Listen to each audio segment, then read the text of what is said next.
Hello, everybody. Welcome to Gabbing Doodle.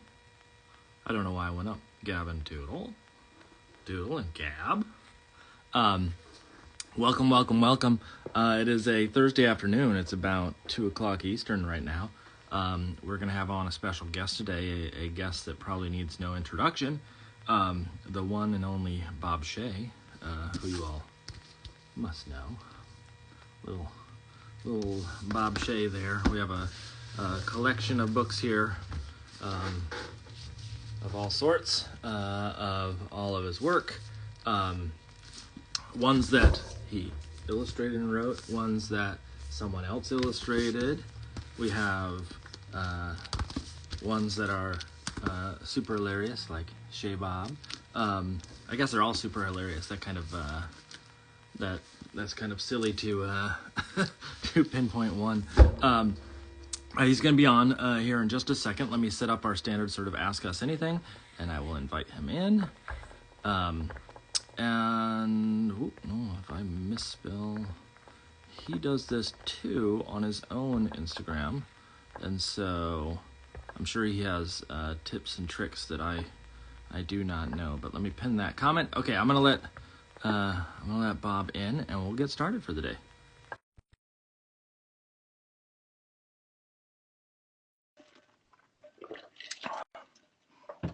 Might take a second here. So give us a minute. Hey. Here we go. Hello. How are you? I'm good. How are you? I'm doing good. I'm a little close to the thing, so everybody's fine. We can both get in there and let people see all of our I colors. know. Yeah. I haven't done this in a while. Yeah. And I never show my face either, so this is a whole new. Oh, really? Yeah. This is the one that catches people. We're in every time that we set it up. There's a few of them that ask me, like, do I have to show my face? And I'm like, Yeah. You don't, but most people do, and then they all kind of do. Yeah. Or if someone has their camera where they can't tilt it or do anything of the sort, that it becomes a challenge. But well, thank you for joining me. I know that we chatted a while back at a store up here. And, oh yeah, that was really nice. That was good. Thank you for doing that. I talked to some folks on here a while ago about one of the things that really impressed me, and this is I don't know, is it's like something that would get a lot of people, but seeing you in that environment, and when you got down on the floor with the kids, I had never thought about like getting the paper on the floor so people could sort of lurch over and the kids could be right over it. And there was something that was really sort of personal about that I took away, thinking like, next time I do an event, I'm going to try some floor sitting to see what happens. Now, getting back up is a different issue, but getting down. Yeah, I do a lot of yoga, so yeah. I definitely, and more times than not, I'm like, is there a chair nearby that I could lift myself up on? Because it's not easy. But no. I feel like doing that, it's just the kids get to like actually draw and be part of it. And it's less, I don't want to say intimidating, but the kids realize when you do that they're welcome to do whatever they want. Like that they can get in there and draw and do whatever. I'm not teaching them anything. It's not like, okay, here's a lecture about my books. I'm like, we're just drawing pictures. And I'm just taking requests for that, especially, because sometimes a lot of authors will complain if it's a small group or be like, oh, there was only 2 kids there. It's like, well, that's kind of fun too, because you can sort of like hang out with the kids and chat, and they're lovely and they say nice things. They're nice to hang out with. One of the best book events that I've had in a long time, honestly, was recently, and there was, I think, 2 kids that showed up, and it was primarily because their parents had come to listen. But it meant, and the kids were older. They were older than the audience of the book. And so what I got to do is really like sit next to them and talk them through the process. Yeah. And so I got to, like it was a totally different thing. It was less of a like, hey, everybody, let's read a book and here's the characters and this is how you draw them. And more about like, okay, so here's the behind the scenes. Here's what happened. Yeah. And I think it have was a lot of different layers. Levels of presentation, because you never know who's going to be there. Yep. Kayla Stark just wrote, ask Bob if he will be my friend. That's fun. Kind of put me on the spot there. Yeah. Kayla. Do you know Kayla? not what friends do, Kayla. They don't put each other on the spot when they're on live things. Yeah. I'm sure we would be friends. I'm sure we would be very good friends. I like your work a lot, Kayla. I'm sure that we would be friends. I've had Kayla on before, and she's lovely. So first of all, thanks for joining me today. This is huge. I know that there are names that come through wherein I mention to people like, oh, who's going to be on? And they go, oh, I'll have to check out their work. And then there's some names that I say are coming on, and they just go, oh, really? and your name. Oh my gosh. When I mentioned it to a few folks, they were floored that you were going to come on and join me.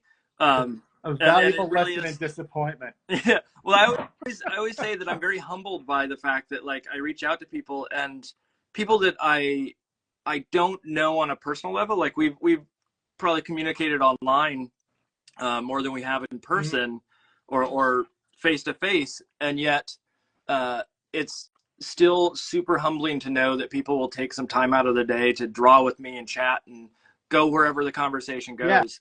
Yeah. No, I appreciate that. I get that. I felt the same way when I was doing it. Yeah. Now, do you still plan to do more? Because I know that you were doing, it was Draw with Bob. Yeah.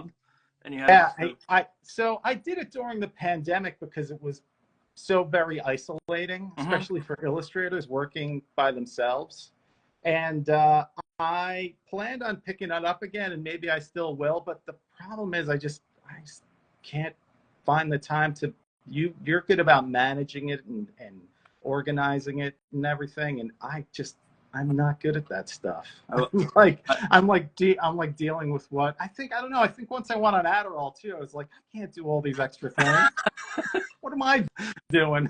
Yeah, I will throw that compliment. I'm gonna throw the compliment my wife's way. She's the one that actually organizes and does the majority of the planning, and she's like, you got this person on this week and you got this. I'm like, I don't even know half the time because it's a lot of managing. Yeah, it is crazy. But same for me. It was the pandemic, and it was just like I'm kind of alone and need someone to talk to, and it started sort of organically and has grown. And I totally get the time side of it. Like sometimes it is taxing, but it is rewarding to sit down and draw with people. So it was great. I loved doing it so much, and I would reach out to people who I had never spoken to before. I think maybe a couple people said declined. Like out of all the ones that I did, like maybe two people were like, nah, But I mean, most people were pretty happy to do it, and we had a good time. So it was always, I loved it. It's scheduling conflicts. That's what I have, is because doing it every week, trying to get like the exact week for everybody. So let me give a little snippet here. Just obviously, thank you for giving your time, and if your time needs to be cut short of any sort, feel free to drop out. I won't be offended of any sense. Gotcha. And we're going to make today, and I know that you have certain materials that you use, and my wife documents it for those that are looking to find out, like, oh, what brand, whatever marker you used or whatever paint you used, etc. And so if you can give us a little snippet of that, that would be great. Sort of like what you have in front of you today. Okay. So today, it's interesting because I'm going to use something I've not never used before. I've only used it once. I got these pencils. They are ink tents colored pencils. Where's the thing? They're like this. They look like this. Ink tents? They're supposed to be very, very opaque and rich color. Huh. And they're the kind that you can like turn them into watercolor, which I'll never do. Yeah. But I use that. But I just wanted to get like sort of a softer, bolder colored pencil than a Prismacolor. And then I got some Posca markers. I love these red and blue. They're correction pencils, but I just use them anyway because I love using these because it's like, you only have red and blue. You don't have a bin full of colors to mess with. What are you going to do with red or blue? I don't think I've seen one of those in like 10, 20 years at this point. And then you buy them in the box, and it's just a gorgeous box, and I love them. And a big fat Sharpie, and some regular colored pencils. Well, I'll probably have my stamps too. Maybe we'll see. Oh, these are great too. I got these crayons. Oh, the Caran d'Ache. And they're in a little box, like I smoked cigarettes in the 1940s. And they're really, really. I was always like, why would you pay more money for crayons? Stupid. And I'm like, oh my God, I love them so much. When I was in college, I was addicted to those, and I just realized that was a horrible pun because of the cigarette thing. But like, that a lot of students would use Crayola crayons, and I was vegan at the time, and there was something that was in Crayola that's not in Caran d'Ache, so I buy the expensive Caran d'Ache ones. And the color in them was so much more rich and vivid, and it was like smoother wax, so it'd go down in a better way. And like, they are totally worth it. What do they make? Get your hands on? They make Crayola with like milk and eggs. I think it was beeswax was in it, whereas I don't think Caran d'Ache had beeswax. Oh, really? So if you're vegan, you can't. Depends on the level. Okay, because I mean, that's like kind of like the bees don't mind. Like, I'm not arguing with you. Yeah, do whatever you want. I'm thinking it through, because just yesterday I was looking up how beeswax was made. Yeah. I really was. So I'm like, oh, I'm sure they don't mind to make like finish for furniture and stuff. I'm like, I'm gonna make my own finish. And then I'm like, oh yeah, I have ADHD. Get back to work. And I stopped. So the other thing, and I know that when you do this on your Instagram Live, that you tend to just make stuff. Is that the plan tonight, to sort of like see what happens? Yeah. Okay. Yeah, that's cool. I have no plan. Okay. I have no plan. Somebody asked, they're Neocolor ones. I saw the note. Oh. I'm probably not going to be able to see the phone when I turn it down either, because it's going to be above me. I have a feed here that I can sort of keep track of what people are saying. Someone's saying B fight right now. Oh yeah, that's Nico. Yeah, I know. He's nice. He has a book coming out in September. Yeah, I have a load of questions for you. Oh, great. And all sorts of stuff. But again, wherever the conversation goes, it goes. I don't care if it's about art making or if it's about foot fungus. I don't know why that's the poll that I gave. But it could be anything is fair game in this. And so why don't we switch our cameras? I know that you're all right, used to it, and so we'll get going. All right, sounds good. For the folks that are watching, that's what I'm going to be doing today is a magician hot dog. So tell me a little bit. I know some of the history of sort of how you got into the world of art, and that I think when I was even at that event, you said that that you're a graphic designer, if I remember correctly at the beginning, or we got a stall already.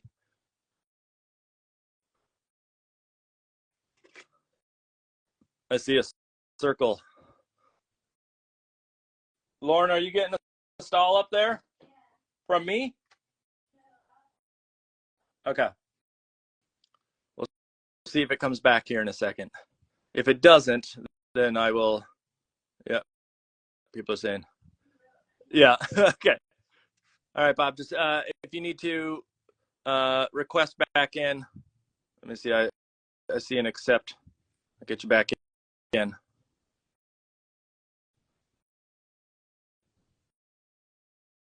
I hit accept. Let's see if it takes it.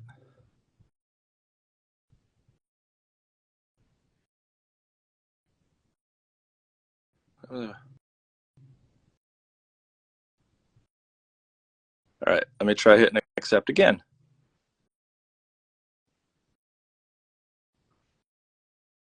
Okay, so he said he's going to X out and come back in.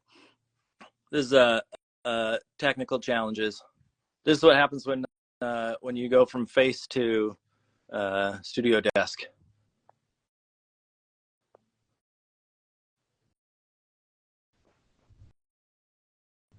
It's still circling here, so hopefully we can get this back.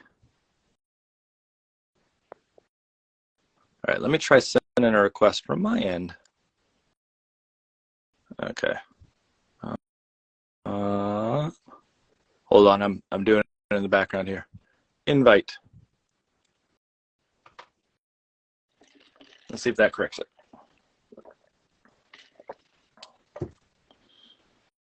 Except now I see my feed is blurry too, Lauren. Is that what's happening for you? Should I X out and start again? Make it a part 2? Sorry, folks. This is just every once in a while we get these technical problems. All right, I'm going to X out. I'm going to start again. Now live. I'm live, everybody. I'm going to get Bob Shea back in here. We had a problem with a technical, I don't know what to call it. Technical challenge.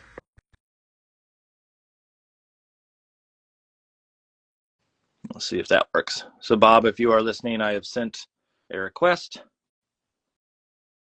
for you to join, an invite, as they say.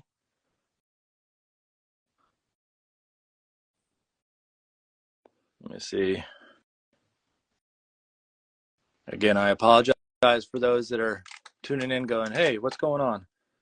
Like we signed back in. There's already 25 people watching. So let me see if I can get this again. Just that was Bob Shea, everybody. That's it. Let's see. Invite is sent. Let me see if we can get him back in. And then we'll get going. I got a clear feed this time.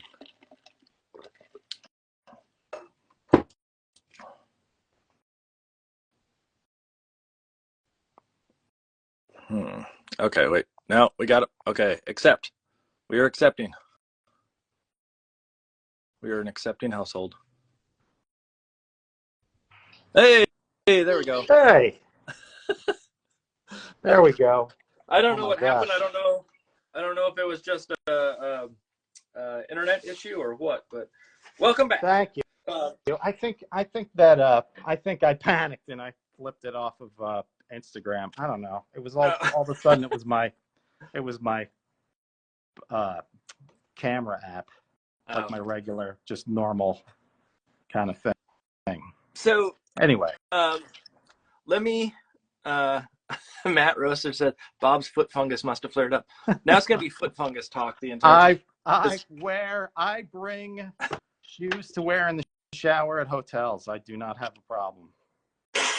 But it's at home where it stems from home. Right. It's so tell me a little bit. I asked just as we were getting cut off there, but if I remember correctly, you went to school for graphic design? I did. Yeah.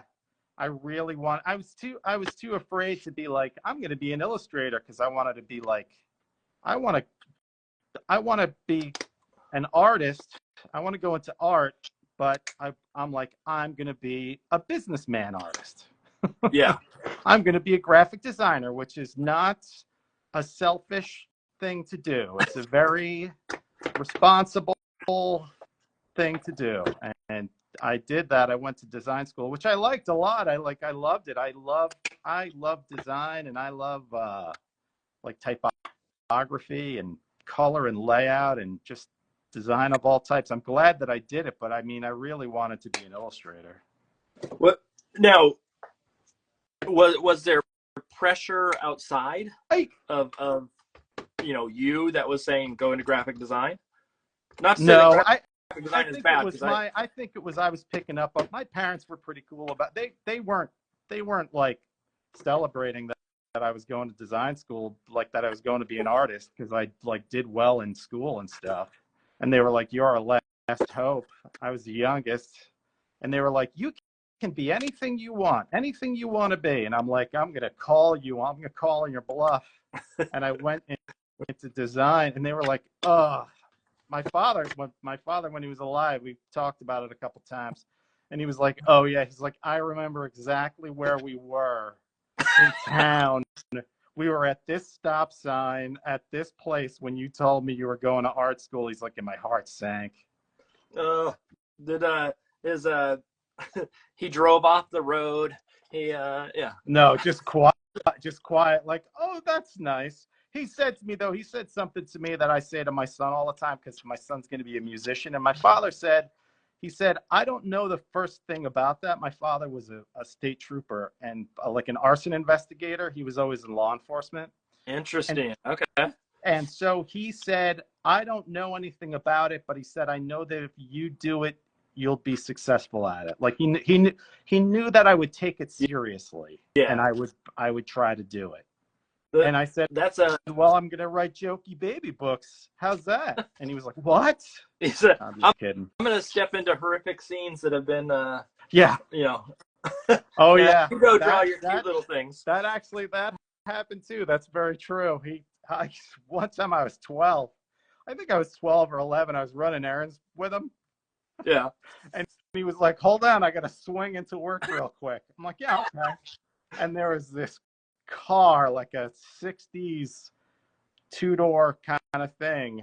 And he was talking to another investigator about it. And he goes, come on, I'll show you. And I'm standing right there.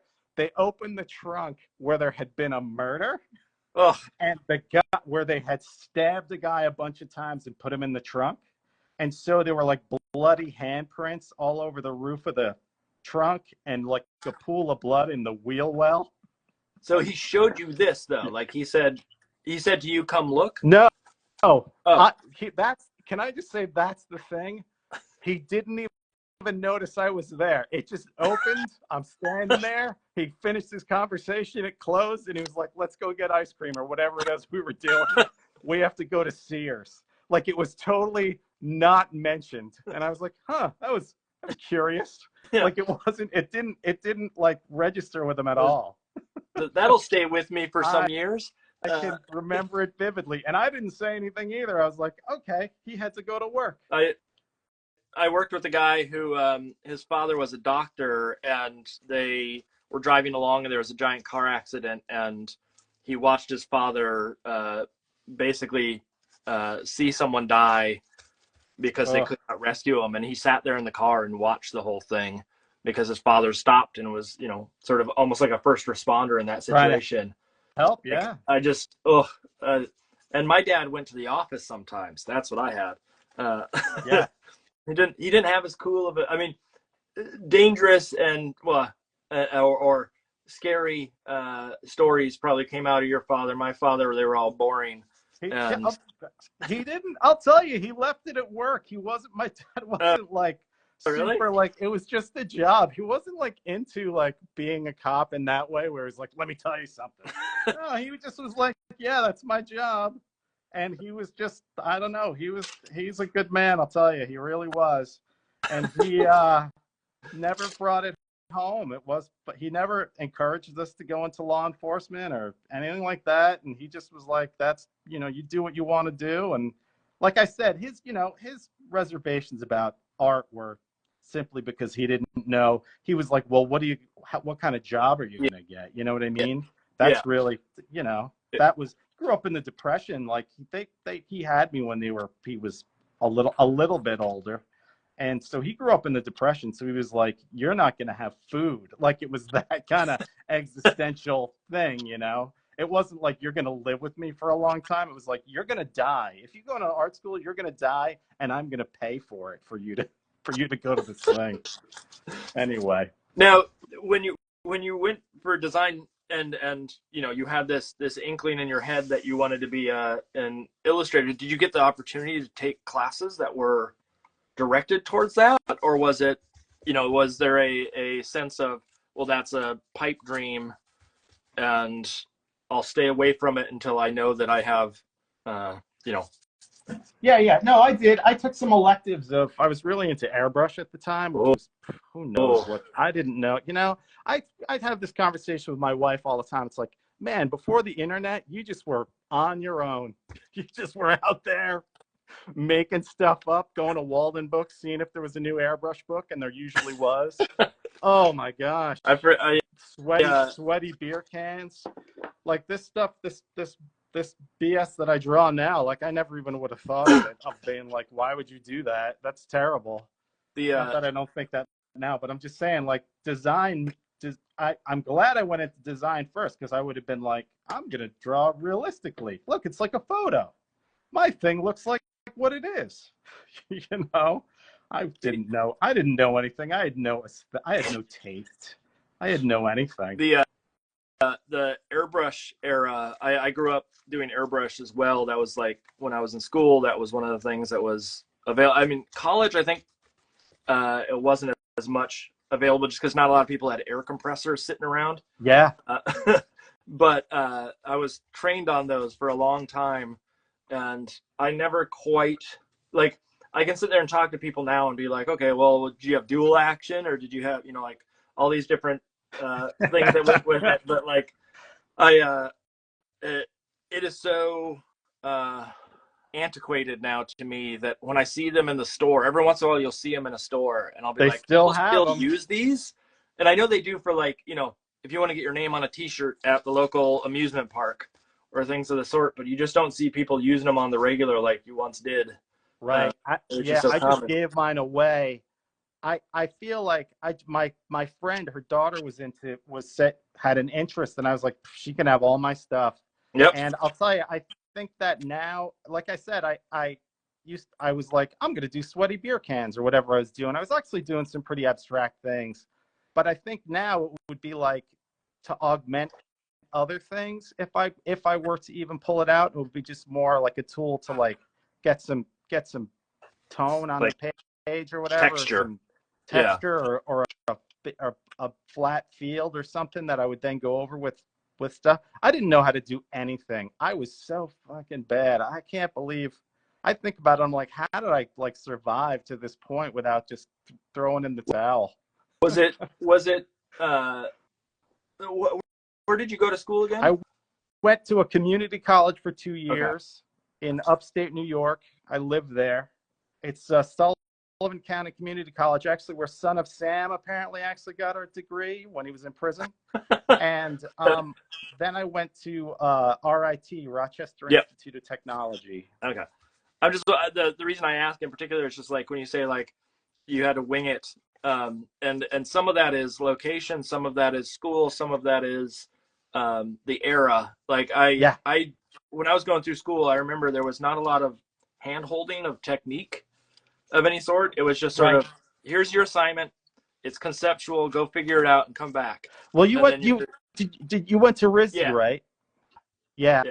That's where I wanted to go there after community college, and they didn't. They got back to me when I was already at RIT. Like I got a package. Like, here's the things you need to know about RISD. Oh, like I was like, oh, okay. Wait a second. So you had already like decided on RIT, and then you got the package from RISD? I was like at RIT, and I came home from school one time, and my dad was like, "Oh, you got a thing from a school," and it was RISD. I was like, "Man, they're not on the ball." No. I'm sure I was late again. You know, I'm sure I was late asking them for stuff or whatever, but whatever. Well, it worked out either way. I think going back to what you just said, I think so much of it is the people you're surrounded by. Yep. And I'll tell you, when I was at community college, there were like, I learned most of my typography stuff, and a lot of illustrators, really good artists there, like who was teaching like very traditional techniques. And he was he was a strange guy, but he was amazing. He was really good. And then the students at both places were different, and both took it very seriously. Yeah. Which was good. I mean, that's the whole thing, is if there's people there who you're like, I have to be better than this person or whatever, which I'm not very competitive, but I feel it's very motivational no matter what. You don't realize where you are. You still have to do the work, you know. And to have peers that can actually show you things too. That's the other like component of not just being in a location that, like, I agree with you 100% on the challenge side of things. Of you need someone who can sit there and like say to you, that's not good enough, and or you can do better, and then you know, the competition side of you kicks in from that. But I also think just being in an environment where you can go, hey, how do you do this? And someone knows how to do a technique that you've never, or your teacher doesn't even,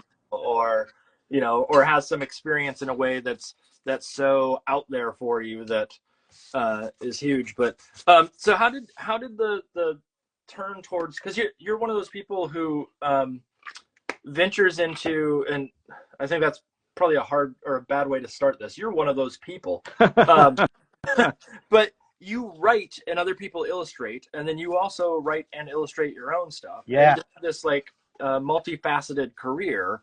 And I'm wondering where did it all start, and how did you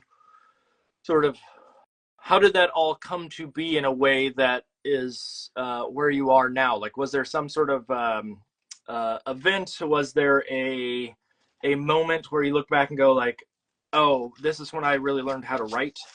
Because I think of you as just a very, very witty and funny writer in general. And then on top of that, you have the art skills to back it up. And not everybody has that lovely combination. Oh, it's nice of you to say. I appreciate that. But so if I have to think about it, I think, again, even like with graphic design, even when I got out of school, I didn't know what a graphic designer did. Like, I didn't know really what the boundaries of my job were. Because because when you're in school, you're given a creative project and you have to do everything. Yep. And if you want to do everything, that's fine. Like, you know what I mean? I always just was like, well, I'm creative. Like, why wouldn't I write it? Like, why wouldn't I do that? And jobs that I worked at, every job I worked at was like, yeah, go ahead, do whatever you want. Like, great. So you're gonna do extra work. That's fantastic. Do it. You know what I mean? Like, oh, I'd really love to do the illustration for this, and it was fucking terrible. But they'd be like, yeah, great, awesome, draw more. And then people, it's interesting, and I don't want to bore you with my whole thing, but people gave me a chance, and I was too naive to know that they shouldn't. What? I worked at when I finally realized what graphic design was, I was like, man, this sucks. Because I was working at a place, I was very happy, the people were very nice, but I was like doing newsletters for hospitals and stuff, and I'm like, oh, so just the line breaks are wrong? Who cares? Like, nobody reads these anyway. I'm like, what, are they going to see it on the way to the garbage? What are you talking about? Yep. And so I got a job at Comedy Central in the print department, back when there was a print department. This is, oh my gosh, this is almost 30 years ago. Comedy Central started out as a journal that was exactly. It was a weekly magazine that they would put in front of the camera and they would turn the page. Nice. No, they had a print department, because what happens is they would have to send print materials to people to say, hey, advertise on Comedy Central, right? Okay. So ad buyers. Yeah, that's who would go to. So when I was there, no one cared about that department at all. Nobody cared, because they make TV. They're like, why are you even here? So the good thing is they were like, yeah, do whatever you want. And I did. And I'd write the whole project. I'd just write the whole thing. And they were like, okay, great, it's done. Did you have a boss of any sort, like someone that was over your shoulder, or was I it? Did. I had a boss. My boss changed. The bosses never cared. My boss changed, and I sort of had already inserted myself in that role. There was a writer that I worked with. Yeah. And so we both would come up with ideas, but I would come up with writing ideas as well. And that was fine. But then I'll tell you, I went over to the broadcast side, and I was like, hey guys, I write these ideas. Can I write some on-air spots? Yeah. And they were like, no. Nope. No, you can't. And I was like, all right, wow, that's weird. Why would you not let me do that? And so a couple times I got pushback, and then I did a blog, like I would code it myself, and somebody saw it and was like, oh, do you want to write for me? Do you want to write for my company? I was like, all right. You know what I mean? Like, these things, I was too dumb to know I wasn't supposed to do it. But I don't know. That's one of the challenges I have with teaching right now is there's a lot of students that just don't see or especially they tend to shy away just naturally because that's their sort of personality, and don't go out there and take risks like that. Mm-hmm. And you never know when those risks are going to pay off in some fanciful way, like being, saying, yeah, go ahead, do it. Yep. And there's plenty of times in my career where I went above and beyond the call of duty. And, I look back at it now and go, well, maybe I shouldn't have, because I set up a precedence that I'm going to do this every time. And that's not true either. Yeah. I'm not here to do everybody else's work all the time, but Yeah. I do think that there is a what do I want to say, that the willingness to try, I guess, is such Yeah. a huge thing. So then you get, what was the start of the Kid Lit world? What was the thing that sort of like the big break? Well, so it had to do with that as well. So I think the other thing, which people who know me are gonna be so sick of me saying it, at the time I didn't realize I had ADHD, and I would do new things because I was bored. It's like you do a job for a couple of months and you're like, well, I know how to do this. Yep. I'm like, oh, look at that thing over there. That's so much more interesting. So anyway, so I'm at Comedy Central and I'm writing things. I'm writing pieces, like a lot, like all the jokes on them and stuff. I'm like, hey, it'd be funny. And I would just write a bunch of shit and it'd be great and fun. And so people in the industry, there was a whole broadcast design industry, and people noticed, and I got another job at like an independent place, like an agency basically. Yeah. Who saw my work because they were like, oh, look at this Comedy Central work. It's funny and it seems pretty modern. And so I went to a place, and that place was the same, where they're like, we want all the print design. And I was a print designer there. We want all the print designers to work on these PBS Kids logos. Yep. And I'm like, okay. So I did that, and I designed the PBS Kids logo back then. My design was picked, and when Richard McGuire illustrated it, and when it was picked, they were like, oh, do you want to work on the broadcast package for this? And I was like, yeah, sure, I'll do that. No problem. And again, I was a print guy, and I fucked up a lot of things. Excuse me. Am I allowed to? Yeah. Do you mind if I swear? Are you cool? Are you not? I'll respect your show. And you can swear, it's fine. I did the PBS Kids stuff, and I worked with the illustrator Richard McGuire. And from them, I just started doing a lot of kids. And that's the other thing. Like, I did animations that nobody asked me to do. I would just do them and have somebody do it, and they would be like, fine, okay, you can do them. Like, I wouldn't animate them, but I would do the storyboards and do the little illustrations, like little snails and stuff.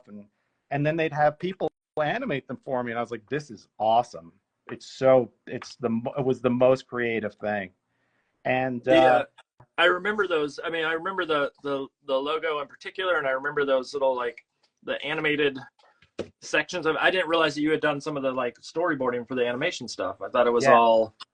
There was an animation company in England called Passion. I think they're still around, and they did the main animation. But there were all these little clunky interstitials that they let me design, and it was like they were happy that somebody did them. It was the same thing. You just do. You know what the thing is? You just do things until people tell you to stop.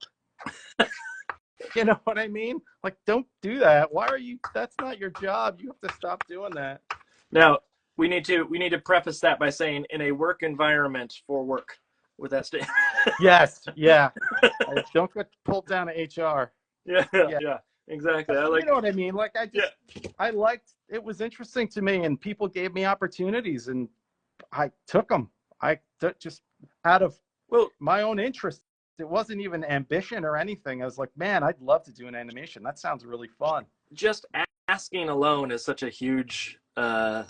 Do you think that, now obviously you're not necessarily in that environment today, but do you feel like that kind of opportunity is still there for folks?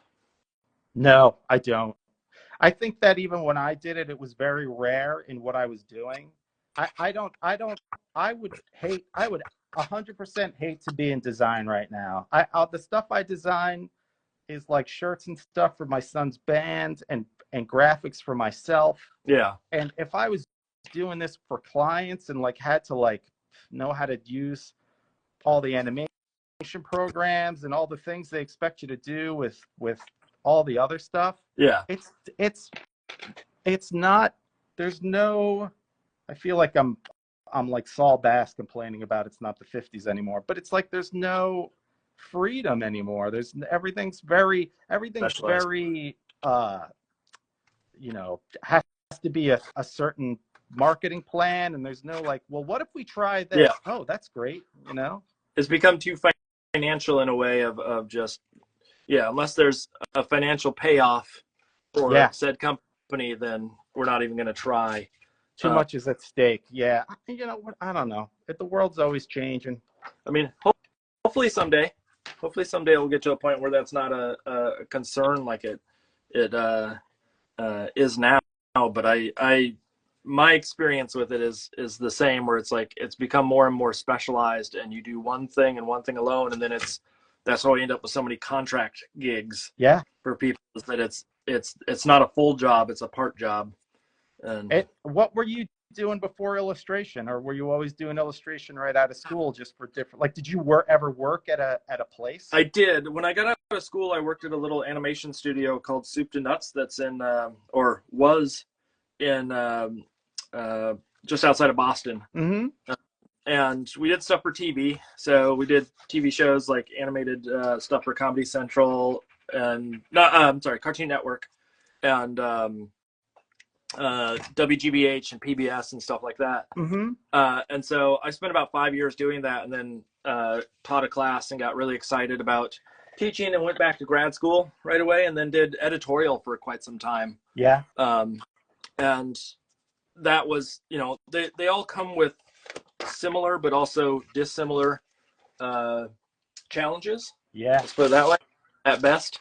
And so there was lots of trying to figure out, and I think it goes back to what you said with the that idea of you have to wing it a lot of the time and sort of learn on the fly early on in our careers. And I feel like that was a lot of my career in general. Like the animation studio I worked at, I've said this on here before for folks that have heard it, but I didn't do the tutorial on the program, which was Flash at the time. Yeah. Oh, sure. 3 nights before I had my interview. I had never done animation before. Right. And so it was one of those things where it's just like you push every button and you go, what does this one do? And Flash. Oh my God. Yeah. And then it's like coding. It's like tell target. And now you take that instance and you put it in the thing and you group it into these instances. Oh my gosh. I remember. Macromedia back in the day. That was Macromedia. That's right. Before it was even Adobe. I tell students that when I was working at the animation studio, I remember at one point my my tablet broke, because we were working on tablets, like early Wacom tablets.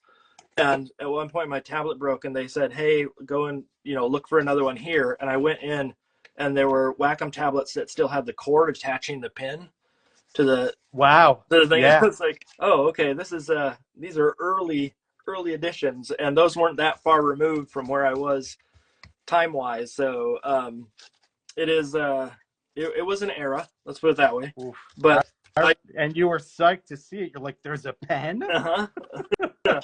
Wait a second, so I could just like draw on the screen.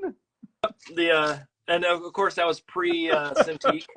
So that was, you had to look down, you had to look at the screen and draw separate.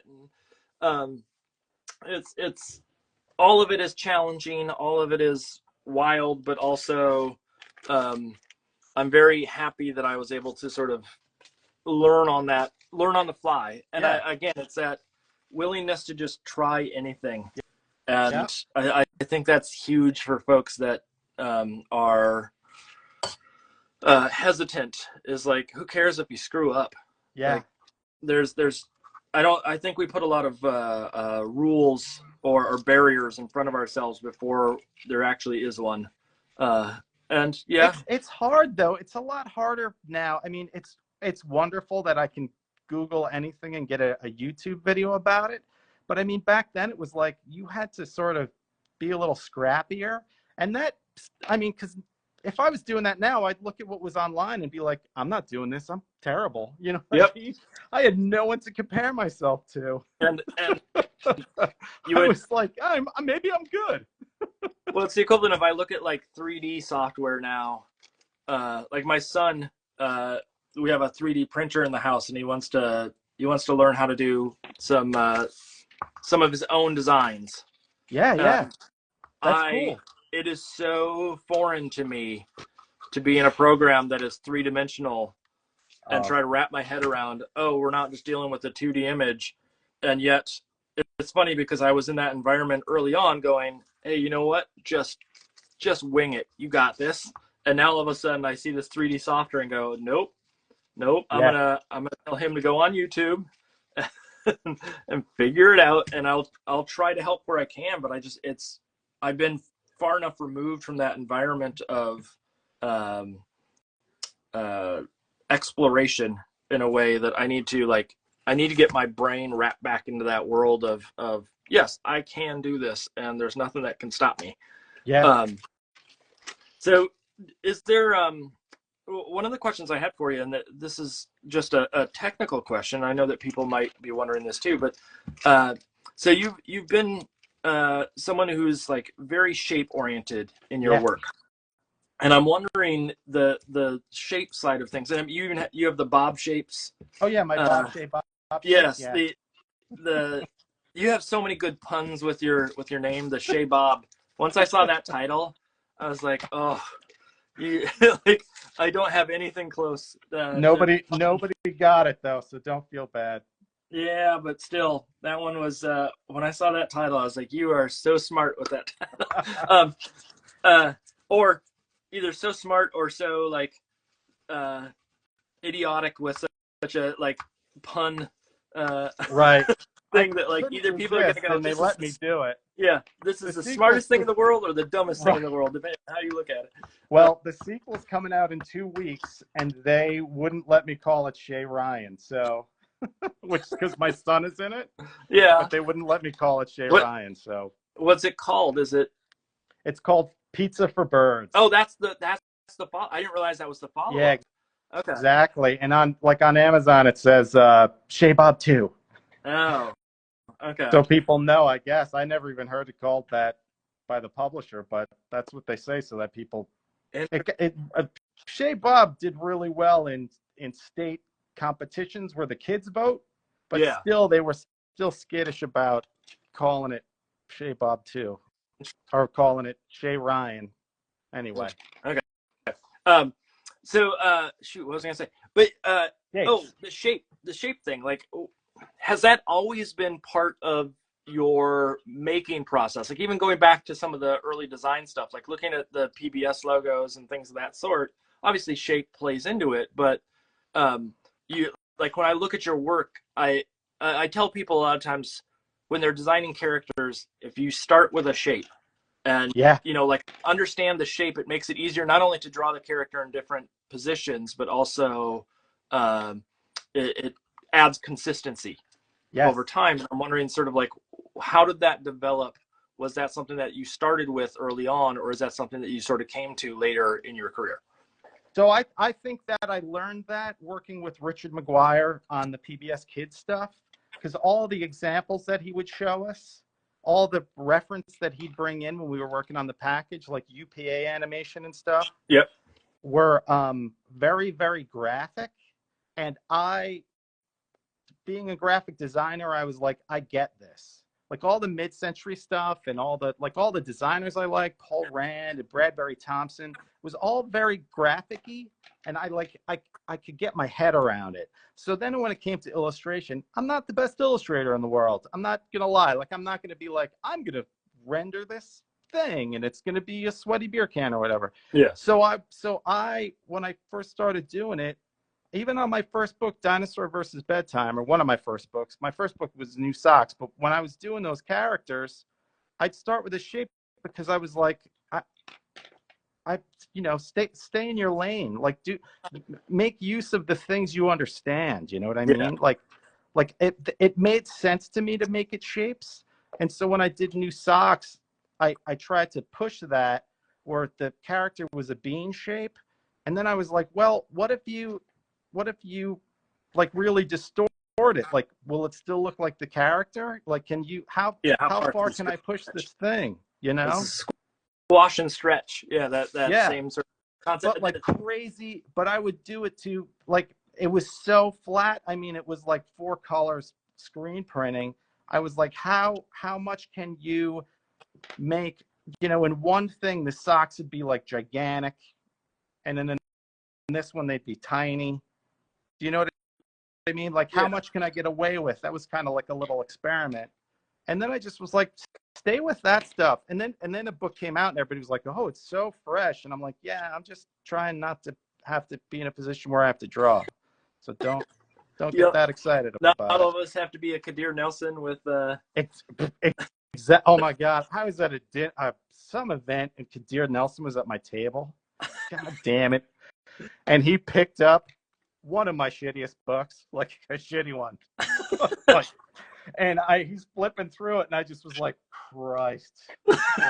And he was real nice about it and everything. I think I looked at him and I was like, I'm sorry.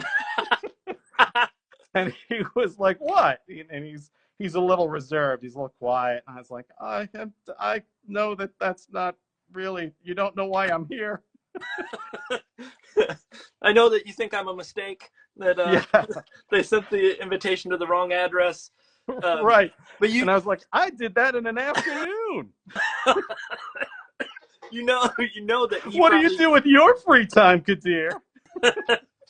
You know that he probably like struggles with that side of it, though. Like the people who are really good at painting and you ask them to simplify, they can't. That's sometimes. And so he said something to that effect. He was very gracious about it and was like, he's like, oh, I like this. I'm like, you don't have to lie, man. That's cool.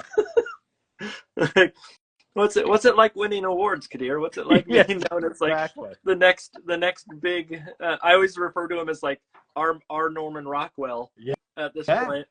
And like here you are, and I would have the same. I've never sat down with him, but I would have that same sentiment. Like I draw potty humor. That's my that's my thing. Could I give you a poorly drawn dinosaur? Yeah. How's that sound? I'll sign it for you. Yeah. It's gonna go up on your wall, isn't it? Yeah. Oh man. Let's put it this way. When I started out in illustration, and I've said this on here before, but I always originally used to think, oh man, how come I wasn't smart enough to do a really simple design aesthetic, like make my style, stick figures or something that was so minimal that it would take me no time at all. And then of course I realized later in life that like simplification is actually very, very hard.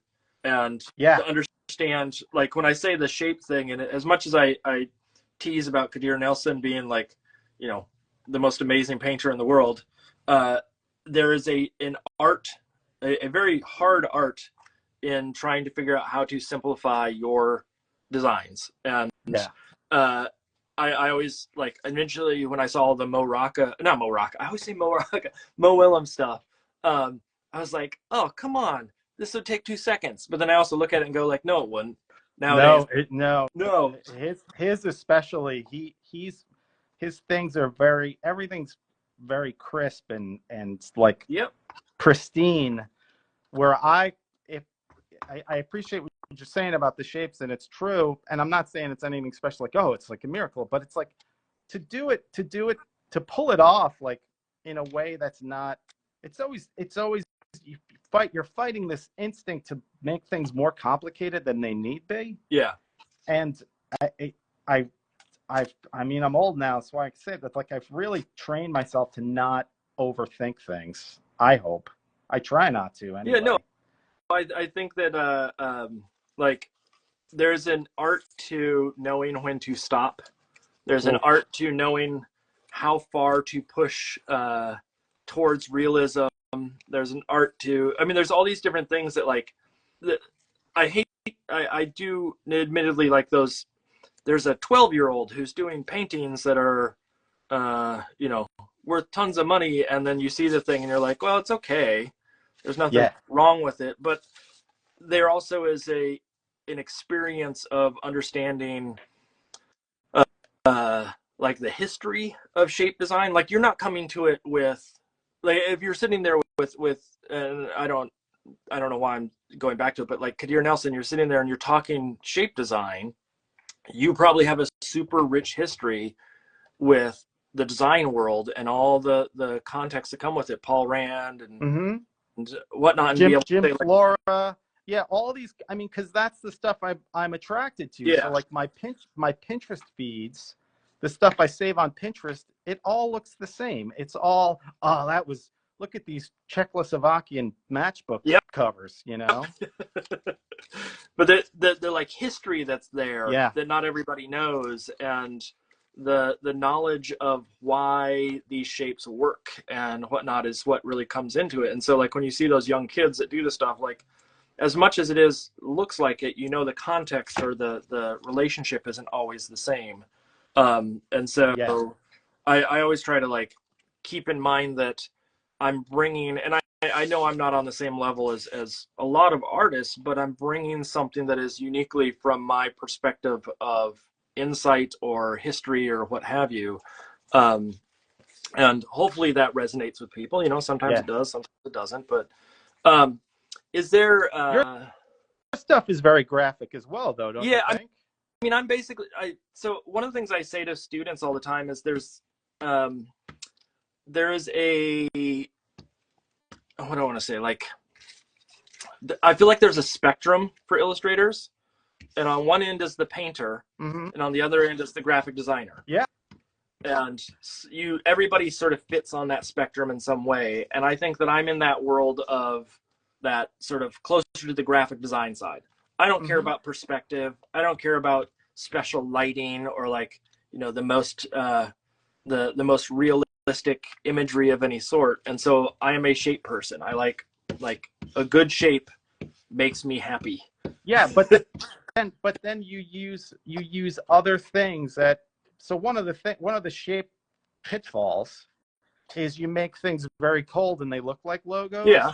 So I love not paying attention to perspective and things. And when I see someone throw that away and just draw like intuitively or whatever, that's the most interesting thing. So like with your stuff, if you have texture and you have depth because you have like layers of color and because my inclination is always to be like, oh, I'm going to make an orange box. Make sure it's solid. Don't let any paper show through, because that's the graphic designer in me. But I'm like, if I get the stick out of my butt and I'm like, just put in transparencies and stuff. And when I'm in Procreate, or actually I use Fresco. When I'm in Fresco, I'll just be like, use more transparency so you get some accidents happening. Yeah. You know, and it's much more interesting. One of the things that I look at, I assume you must know Rebecca Green's work. I do not. Oh, Rebecca Green is great. She is a gouache painter, and uses basically gouache and pan pastels, and I'm trying to think what the other. I think it may be Caran d'Ache crayons, but she is someone that does a amazing job with just like subtlety of texture. And so like she is somewhat a designer. She's on that designer side. Like even though her work is very like painterly, you go back and look at it and you're like, okay, again, shape based. There's a real structure that's there. But then what fascinates me with her is like the subtlety in the textures that she gets. Yeah. Are what like that's most people. Well, I always say most people, and I regret saying that because I know that it's not necessarily true. But there are quite a few folks out there that probably don't appreciate to the same level the nuance that it takes to get that texture. They think it's like, you know, like I'm looking at you right now working with the pencils and like the blue clouds that are above some of those characters' heads, the little like the blue shapes. Like at what point do you let the white of the paper show through? How much blue do you put down? When does it to feel comfortable. Like those are the choices that take some time and experience. And it's not just, oh, I didn't fill it in all the way. That's not the choice that's being made. And she's very, very good with that, like understanding when and where to let the texture kind of show up or the brushwork show up. Yeah. And so it's hard. It is. It's one of those skills that, like, I think it just takes time and patience, and not everybody wants to put in that time and patience all the time. And hopefully they do. But I mean, I myself sometimes get frustrated, and like when I work on a book, I don't know if you have the same thing, but when I work on a book, by the time I get to the last page, I'm spent and I don't want to look at it anymore. Oh my God! Doing the finals is like, I just turned in a book last night at 1 a.m. Oof. And which, you know, I'm bad with estimating time, and I thought it was going to be done like 3 weeks ago, and I just was like, I'm going to die. I can't look at this anymore. Like, and it was, you know, I get it. Books take a long time. So what are you someone that when you work on a book, how are you like structurally, how are you working on that book? Are you doing sort of page 1, page 2, page 3? Are you jumping around? No, I do. So for this particular book, this particular book was I'm doing a series of nonfiction books that I did not write. Okay. So that one that you put, that parrotfish book that you had in the thing, that's one of them. And the one I just finished was Polecat Has a Superpower. And it's a little different for me because of exactly what you were saying, because these books are like two characters standing on the ground in the woods, right? So it's not, all right, he's here. I'm going to put up, here's a turtle. He's over here. Yeah. Hey, I'm floating. Is he floating? No, he's further away because he's higher on the page. Like it doesn't, you know what I mean? It's got to be like, okay, here's the shadow of the bear. Where's the other character? It's here and it looks like this, you know, and I don't know what this is. It's me. And like, you know, you have to make it so that it's kind of realistic. So the way I approached that is I did all the backgrounds. Okay. And then I did there were two characters. So I did all of one character for every page. I went in and did every character. Because that makes me keep it consistent. I'm like, I would draw this thing 20 different ways if I did every page. So I do it was a polecat and a porcupine. I did all the polecats, and then I go back and do all the porcupines. That sounds exact. I just sent off final sketches for a book yesterday as well, and hopefully they're not listening to this, and if they are, this will make sense. But they wanted final art, like a little sample of the final art. Yeah, and it's the fourth book in the series. Like at this point, you should know. Yeah, I'm not going to change it up on people, but then on top of that, I wrote back to him and said, structurally, as I work, it's easier for me to work on all the pages at once, jumping from character to character, than it is for me to jump from page to page. And it's the same thing, especially with adding texture in. I'm in the mindset of like, okay, if I scrub this way, I get this texture on their cheek, and then I'm good. But if I'm jumping from page to page, I have to mix those colors because I'm doing it traditionally. I have to mix those colors every single time, and it's going to be off from page to page. And then it's a question of what order do I work on to make sure that it doesn't look like it gets darker throughout the book, or the texture gets more, robust as it goes along. And hopefully they understand that, but it could be just, I'm hoping it's just they ask everybody, and it's not they don't trust me at this point. But that's the thing. I think they just like to have a piece to show around. Yeah. You know what I mean? Like they're like, all right, we're going into a sales meeting, and we're like, here's the thing. Oh, what do the finals look like? They're not showing it to people who've worked with you. They're showing it to somebody else. Yeah. And that may be part of it. And if that's true, then I'm happy to try to get them, but I'm going to do it in a different order, and they're going to get like 3 different spreads at once versus just a single. Yeah. And it's I've had times, like especially on the educational books, where they need that cover first, and they have to go sell it, and there's a reason why they need it first. But in this case, like, you could probably sell it by just saying, hey, it's a 4th in a series. Yeah. Yeah. You don't need the exact look every single time. Doing the cover first is it's just a really good idea, because I just redid a book because the cover got changed. I think I even mentioned that to you when we spoke. Wait. So the cover, they were like, hey, can you make these changes to the cover? And I was like, all right, but I got to redo the book now, because the cover doesn't look anything like the inside. Yep. If you want me to do that. And you're like, oh, okay. So then I had to redraw the book. Yeah. I've never had to do that, but the doing the cover first, I think it was purely just a marketing. They needed to put it in a catalog somewhere. Yeah. And it's like, that's cool, but I haven't even developed what the style of the book is. And now if I develop it wrong on the cover, well, I'm screwed for the rest of the book. Well, that's the thing. Are you stuck then? Because I'm like, yeah, I'll give you an illustration, but don't think it's final, because I'm going to change my mind. I think in this instance, they wanted it to be final. This is that the Little People Big Dreams series. Yeah. That's out there. And so they have a certain aesthetic that they need it to be. Okay, right. Yeah, it's not entirely up to you. Yeah, and the challenge with that one in particular is they give it to you and they say, here's your person that you're working on. We need them as a little kid.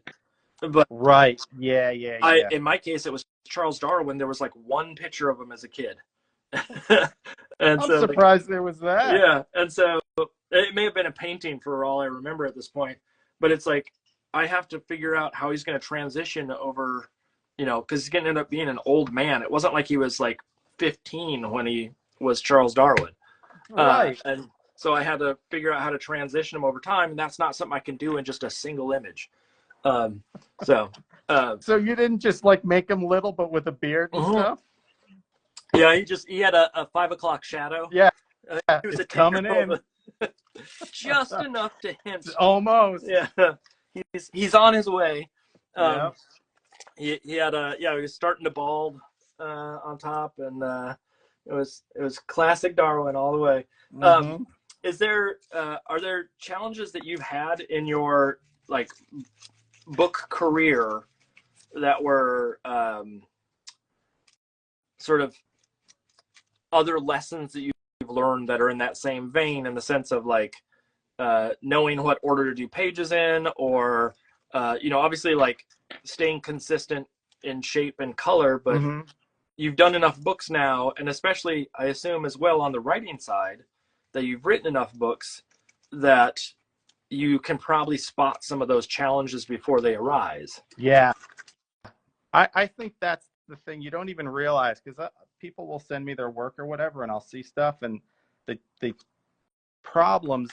potential problems jump out at me right away, and I'm like, oh, I guess some of this sunk in, because I'm kind of getting it. But I think every editor is different too, and how they like to work. Yeah. And just like I was saying with the cover, it's like I like to change it all the time. Like I'll be like, I did Unicorn Thinks He's Pretty Great, and they sent it back to me, and it had a couple changes, and I redrew the whole book, because I was like, I don't like how this came out, and I redrew the whole thing, and it was like months later, and they're like, we just had a couple changes, do you have those? I was like, I kind of redrew it. And now of course they come back with more changes at that point. Yeah. Which is fine. I don't mind. Like I when I was, you have some editors who are because I'll be like, oh, I'm going to change text to the final second. And they'll be like, yeah, you can't do that. Once it's in the thing, it's done. I'm like, no, it's not. I'm not trying to be a jerk, but I'm like, well, is this the better book? Then we have to do it this way. It's only changing text. They'll be fine. Do you get pushback on it? Like I've never felt confident enough to do that with the folks that I've worked with, and some of it I think is also like a lot of the people that I work with tend to be sort of smaller publishers, so they're not as they have not taken as many risks, because it would be more damaging to them at that scale. And I get all that. Like, in other words, I'm not being like, well, it's my work and my vision, and it should be whatever I want. I just say it. I'm like, the nice thing is, I'm like, well, I'm not an employee, so I can say whatever I want. I don't, if it's mostly production things, and I'm very reasonable about it. If they go, yeah, Bob, it's too late to change that, I'll say, okay. Yeah. But if it's still in play, then, So there's usually time, even if there's not, they don't think there's time, because they're working on 100 books, Yep. right? They got 100 books to do. They're like, you know what? This one was put to bed. I don't want to pull it out again. You know, I don't want to, because it's hard. And then you're like, okay. You're like, but this way's better. And as long as you have a reason and you're not like, just to be a jerk, then that's usually pretty okay. Trying to cut down your workload. Like, I only want to do it this way because it's easy on me. Oh my gosh, no, never. It's always making it more complicated. Yeah. No matter what.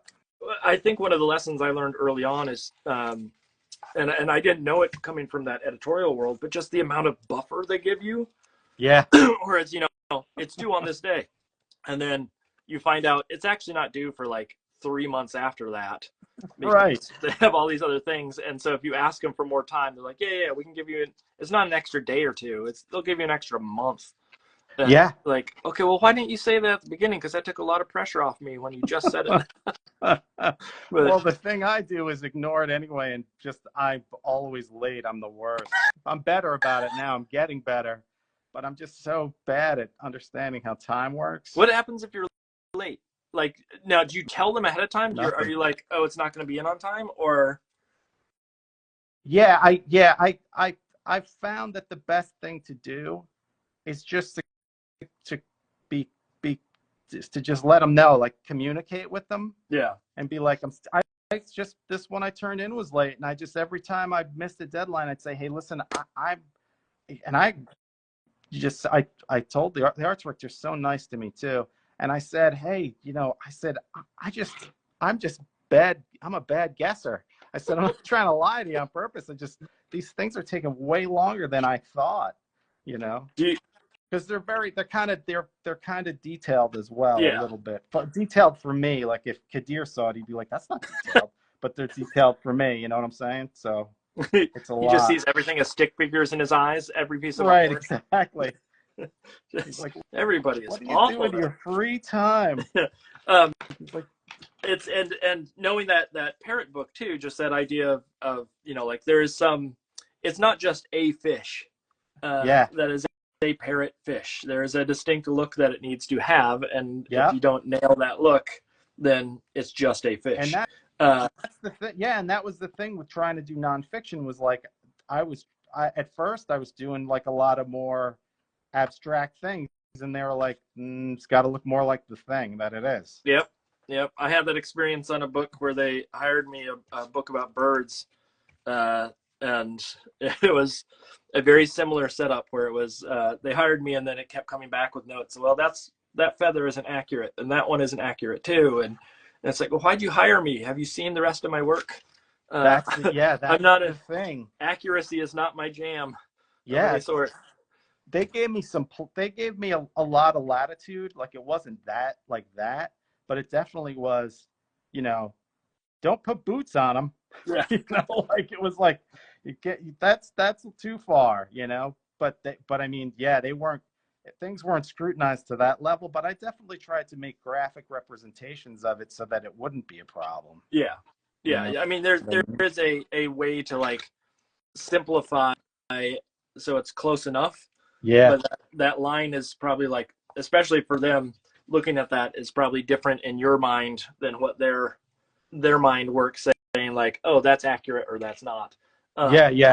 It's definitely coming from two different points of view. I agree with that. It's these are those like challenges that I wish that I had known, and I think there's so many more that are out there that I have to deal with on a regular basis, or that I don't know about and are going to come crashing down at some point. Yeah. But I wish that someone had told me early on, just like, hey, this is how you deal with art directors. This is how you manage, some of the arguments that will be made about, can you do A, B, or C on a project? And coming from that, again, from editorial, coming from an environment where it was, I want to say a little bit more like trying to please the art director, or trying to please the client. Into the kidlit world, I did not know that I had as much pull or as much say as I actually do in this environment. And when I first got all the notes, I didn't notice that there were question marks behind things. Like, Yeah, saying like, do you think we should move this down here? To me, that was, you got to move this down here. absolutely. Yeah, I had the same experience. I was like, holy cow, there's 20 pages of notes. Yep. And I still am not good at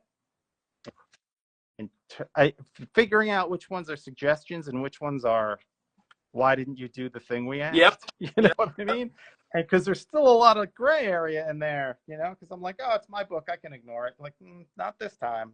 Well, I can tell now, but I'm bad at it. yeah, no, I had the same thing. Like the notes I got back recently, there were a couple of them that I disagreed with, and I tried to attend to everything that they wanted, just out of kindness. But there were times where, like, conceptually, it just wouldn't work, especially because if you're in the sketch stage, you're working on something that you know in your head what it's going to look like in the final. They don't. And so some of it is, would be solved in a different manner or in a way that, that they may not be able to see yet. And so, like, give them the benefit of the doubt and try to meet them where they are. But at the same time, you just also have to tell them. And I told them this time as well, like, this will look good in the end.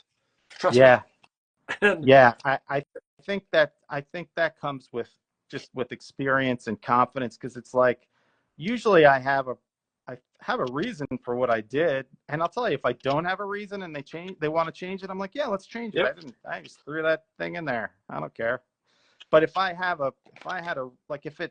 especially when you're writing it too, it's like, if it makes sense to you, you're like, well, here's why that works. I don't push back on everything, but if especially if something's gonna screw up a joke, I get mad. Yeah. If somebody's put in this dumb joke, I'm like, no, I won't do that. Okay, so let me ask you a question. This is one of the things that I have really struggled with as time has gone on, and I consider you a very good expert at this. And I am you and Mike Lowry. I put in the same ballpark of, like, just know when a joke hits. Oh, like, comedy and humor is a hard thing. Like, especially after you working at Comedy Central, doing all those things, like knowing the right beat or the right, like, what I fear is that I don't want all my works to be puns. Right. Because I feel like puns are cheap comedy. I will say that right now. I think it's cheap comedy. Yeah. But kids love them. Kids love them, but like, I wish I was able to make the joke that, like, hits on a whole different level. And I feel like with a lot of your, like, wit and charm, like, even when I was before I do all these, I go back to people's websites to see if there's any info, and I was reading through your about just to update myself, and some of the silliness in your about page was like, okay, you were a comedian at heart, and you just happen to work in the world of kidlit. Oh, thanks. I mean, a lot of that is so there's two things. So like, for my bio page, I'm just bored. Like, no, I try to think of, like, you don't want to read my bio page if it's just paragraph after paragraph of, and then I was wonderful in this manner. Here's another way I was great. Who fucking wants to read that? Like, it's boring. So I'm like, I try to, even if I write an email, I'm like, try to entertain the person on the other end, not annoy them. I mean, I get to the point, but it's a respect for somebody who's taken the time to read your stuff. You want them to be surprised and be like, wow, that was worth it. I'm glad. Well, I'm glad that I did that. I guess my question in this is sort of like, how did you pick up that skill of knowing how to write a joke? Oh my gosh. I don't know. I think I wrote what I would do, and this is actually how I got into Kidlit, was I used to have a blog where I'd write comedy every day. I'd write a little essay, not every day, but a lot. I did a lot of them because I was so bored at work. I was so, like, stressed out at work. I needed an outlet that was just me. That was just my stuff. Okay. And that was good to make me I've always been very tight with the jokes, and not always. I got myself to the point where I really like to tighten it up and not waste anybody's time, and I wrote I also used to write for cable, and I would do things like this week on Deadliest Catch, you know, and you'd have to write an interstitial, and you'd have this time constraint because it's like, it's only 30 seconds. If you have a clever idea, make it fast. Yeah. And so that really taught me brevity. But the humor part, honestly, I'll be honest, that's just kind of intuitive. Like, I grew up watching Monty Python and reading Mad Magazine, and all my friends were funny. Like, it's interesting when people are like, "Oh, you're funny," which is nice. I like to hear it. But my friends I grew up with, they're way funnier than me, and they're like, you know, it was just sort of the way everyone was. Where did you grow up? You're asking me. Yeah, I'm asking yes. you. Okay. I don't know why I was like, is that part of the, like, what someone? No, I know it was an awkward segue. I grew up in Minnesota. Okay. When I moved away to college is basically the last I was there. But did you notice that the Northeast, when you were in Rhode Island, had a different sensibility than Minnesota?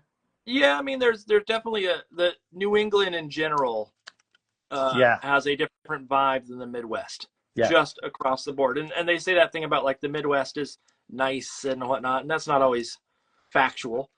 But I did find that the type of humor that I like now, and the type of jokes that I think are fun, and the wit and charm is very different than what I liked when I was younger. Mm-hmm. And that could be age, but that also could be literally just, I got myself in an environment where people were maybe a little bit more sharp, or it's just the different style. Yeah, like, I don't want to say brutal, but like a little harder hitting.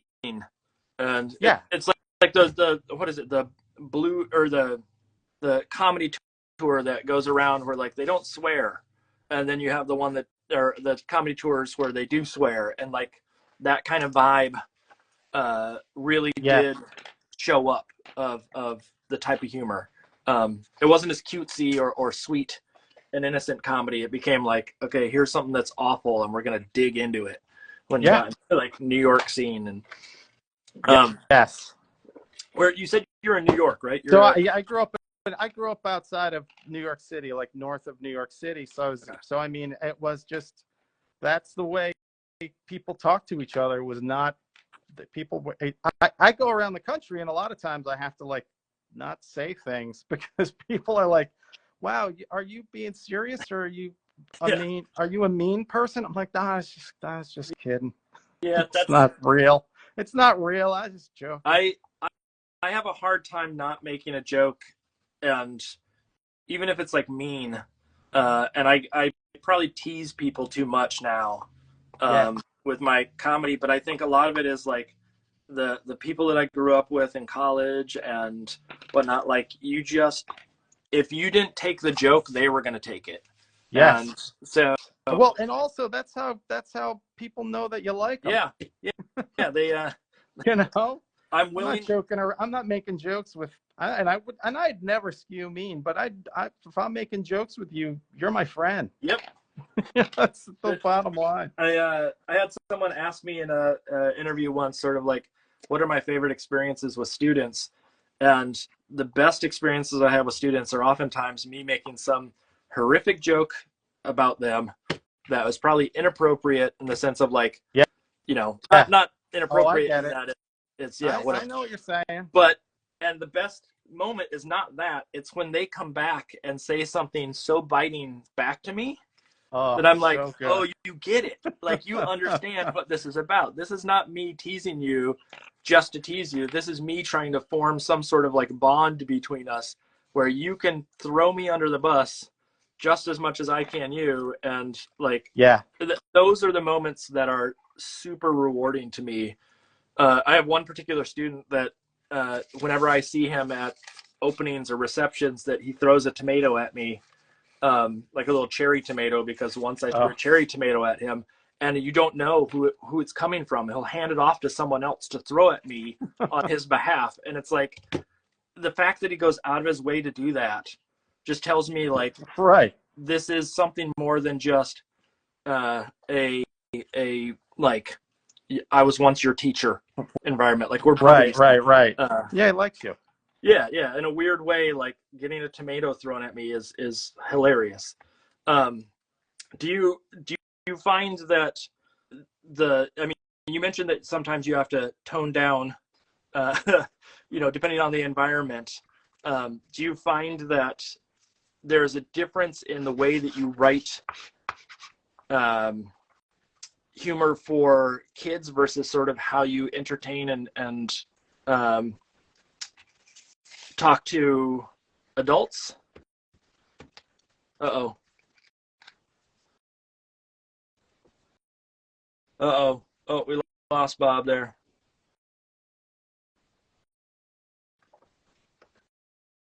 Am I? Yeah, what's going on here? Am I still going? Can people hear me, first of all? Okay, so it's something. I wonder why we lost him, though. Should I do a part 3, Lauren? All right, Bob, if you were listening, I'm going to save this and we'll do a part 3. So let me log out of this. Okay, everybody who's listening, tune back in. I'll be back on in a second. I just got to upload this so it's on. Sorry about that. We are. It ends up that there was a heat issue. It sounds like Bob wrote me and said that his phone was overheating because of lack of AC in the space, so he didn't want the sound to become a problem. And if he is still there and he wants to try turning on the AC and see what it sounds like, we can test that. But I told him that he's more than welcome to join back in. But in the meantime, what I'm going to do is I'm going to keep going. And so I'll try to keep an eye out and see if Bob is available to come back in. If his phone cools down of any sort, I am also a little toasty where I am. I think that it's a hot day, and if you don't have AC on, potentially it is a challenge across the board.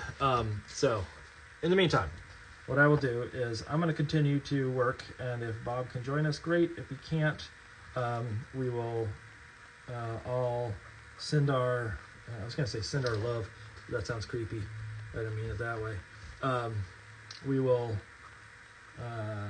what's the words I'm looking for? We will not send our love. Yeah, you heard that, Lauren, me saying, we'll send our love.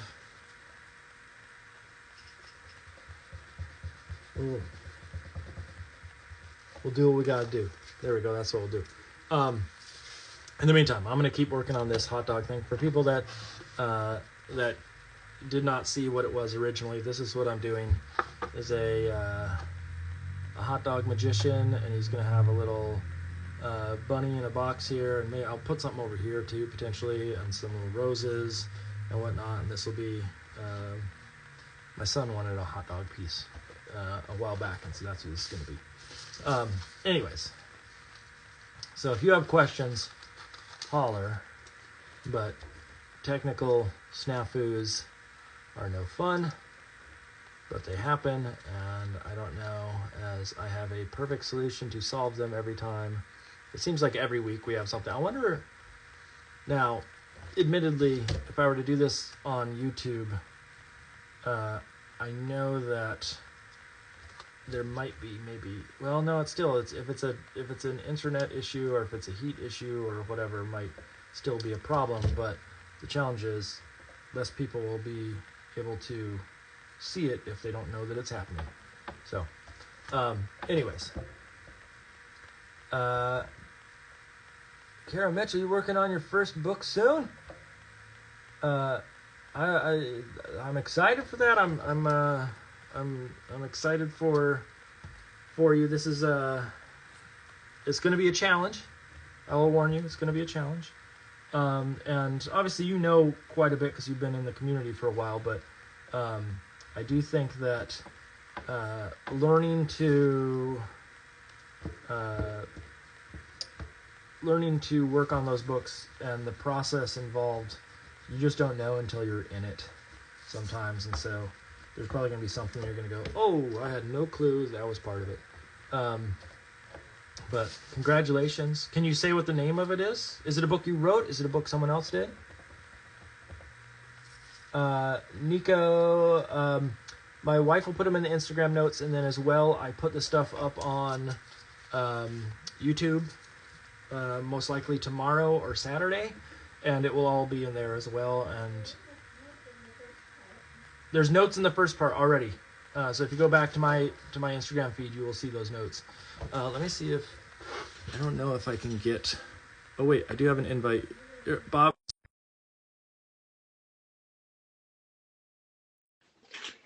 Let's see if this works. I accepted. Let's see if this happens. Okay. Hey. Hey. You're back. Yeah, sorry, my phone got super hot, and didn't know what was going on, and it was like, your phone's really hot. You can't use it anymore. Oh. Yeah. Did you turn on the AC? I did. Can you hear it or no? I don't think so. Not on my end. All right. So I was afraid. I turned off the AC, and I felt okay, but my phone didn't like it at all. Oh no, I'm working in. I don't know what temperatures you have there, but I'm even working in a basement right now, and it's hot. So I think it's a hot day in general for this area. Like I think we're probably, knowing where you are, we're probably close to the same latitude. Yeah, we should be. I think whatever you're getting, I got the same thing. And so it's a little spicy around here, as I say. Oh my God, it's so hot out. I went over to Ireland. I'm trying to look for a certain Posca marker. There we go.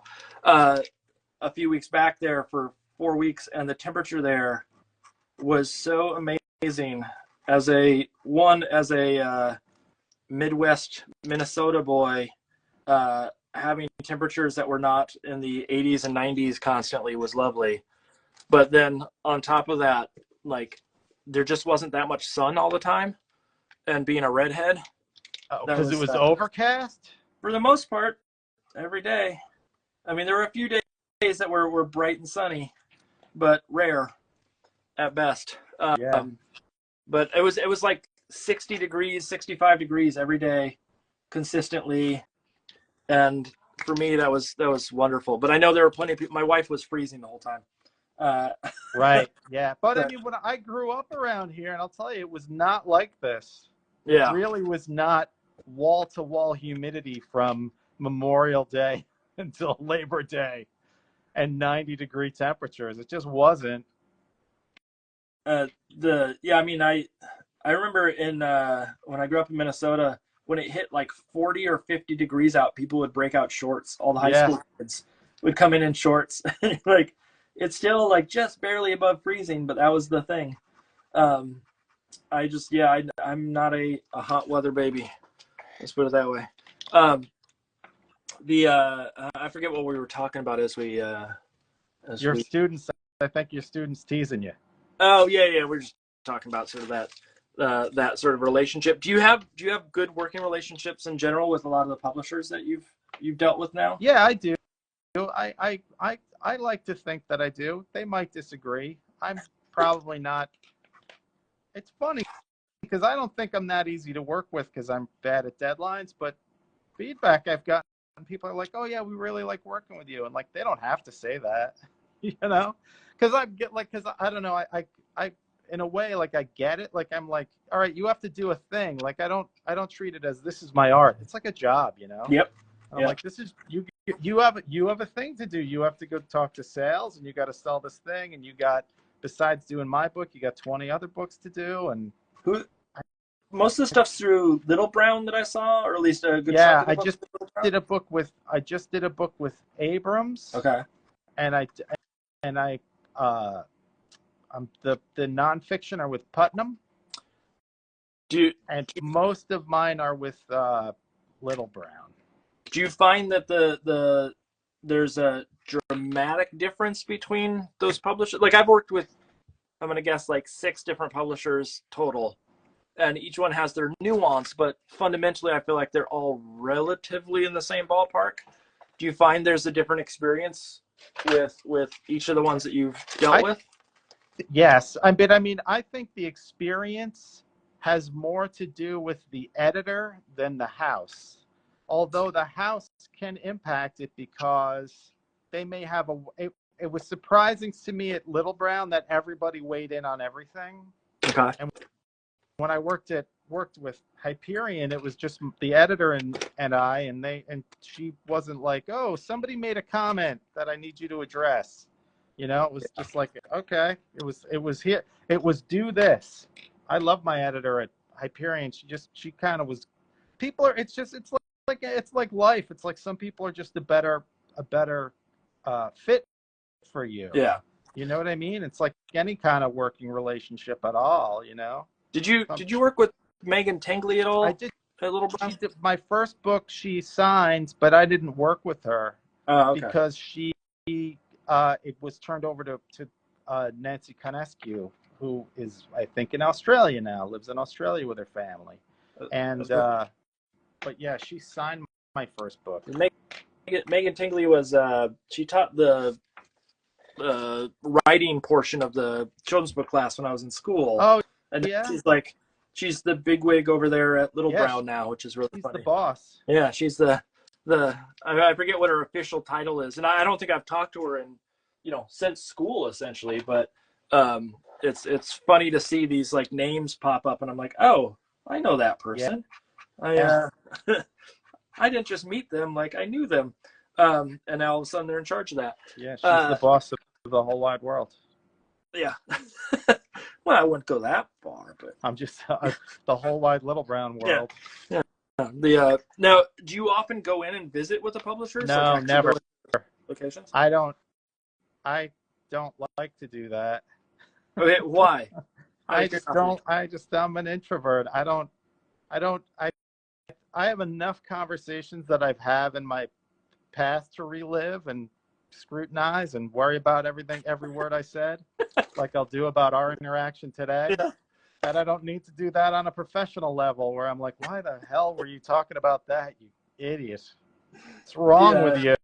It's funny because I hear so many people say like, oh, I went in and, to the publisher and blah, blah, blah. And I'm like, I've never done that in all the books. Now, partially because I just don't get down to New York or to, out to LA or the locations that these publishers are at. Right. But I also don't know, like, there's part of me that would feel very intimidated walking into those locations, and you walk in and there's like a Dave Pilkey drawing on the wall, and here I am, little old me, going like, yeah, treat me like I'm royalty. Like that's not going to happen. Oh, well, that's the thing too. I went to Random House. The editor there was super nice, but they had like original Mary Blairs on the wall, like originals. I was like dying. But I mean, like that's the thing too. Like people are busy. They everybody's like, oh, the editor never gets back to me. I'm like, yeah, they're not sitting around making fun of you. They're like busy. I don't need to if I go in, it's for a reason. I'm not like, hey, I'm in the city. Can I stop by and you tell me how great I am or whatever? Like, and I don't think that anyway. I'm like, yeah, we have a business relationship. I draw these, and this comes from graphic design too. I'm like, I draw these things, you sell them. If they don't sell, you don't call me anymore. It's like that. Just sort of how it goes. You're not offended by it of any sort? I'm not offended. I don't take it personally. I'm like, all right, if nobody wants to buy my books, it's because, I mean, there's things that you can be like, they didn't promote it or something happened. But ultimately, it's like, if it's a good enough book, people are going to buy it. Like, like if it's, I don't know. I try not to blame other outside things. Yeah. I don't know. I tend to, and I know that like there's the challenge in this environment today wherein like you always have to be on your game and sell yourself and whatnot. And I think early on I was very much in this mindset. My wife will probably not like hearing this, but I don't care as much anymore about that sort of like, I got to go pitch myself and I got to be on my game at all times, partially because it just like, it's taxing. Yeah. And part of it is like, I don't know, I'm getting old and crotchety, and well, it's not the thing. It's not. I I don't know. We talk about this. I think who mostly listens to the show? Is it other illustrators and stuff? I know you don't have data. No, but it's primarily illustrators. It's probably a lot of people trying to break into the industry. Yeah. Or it's people that I've had on before. That's right. What I end up seeing. I think that social media is a waste of time. I think that you should not. I see people on threads, and I'm just doing it because I'm bored.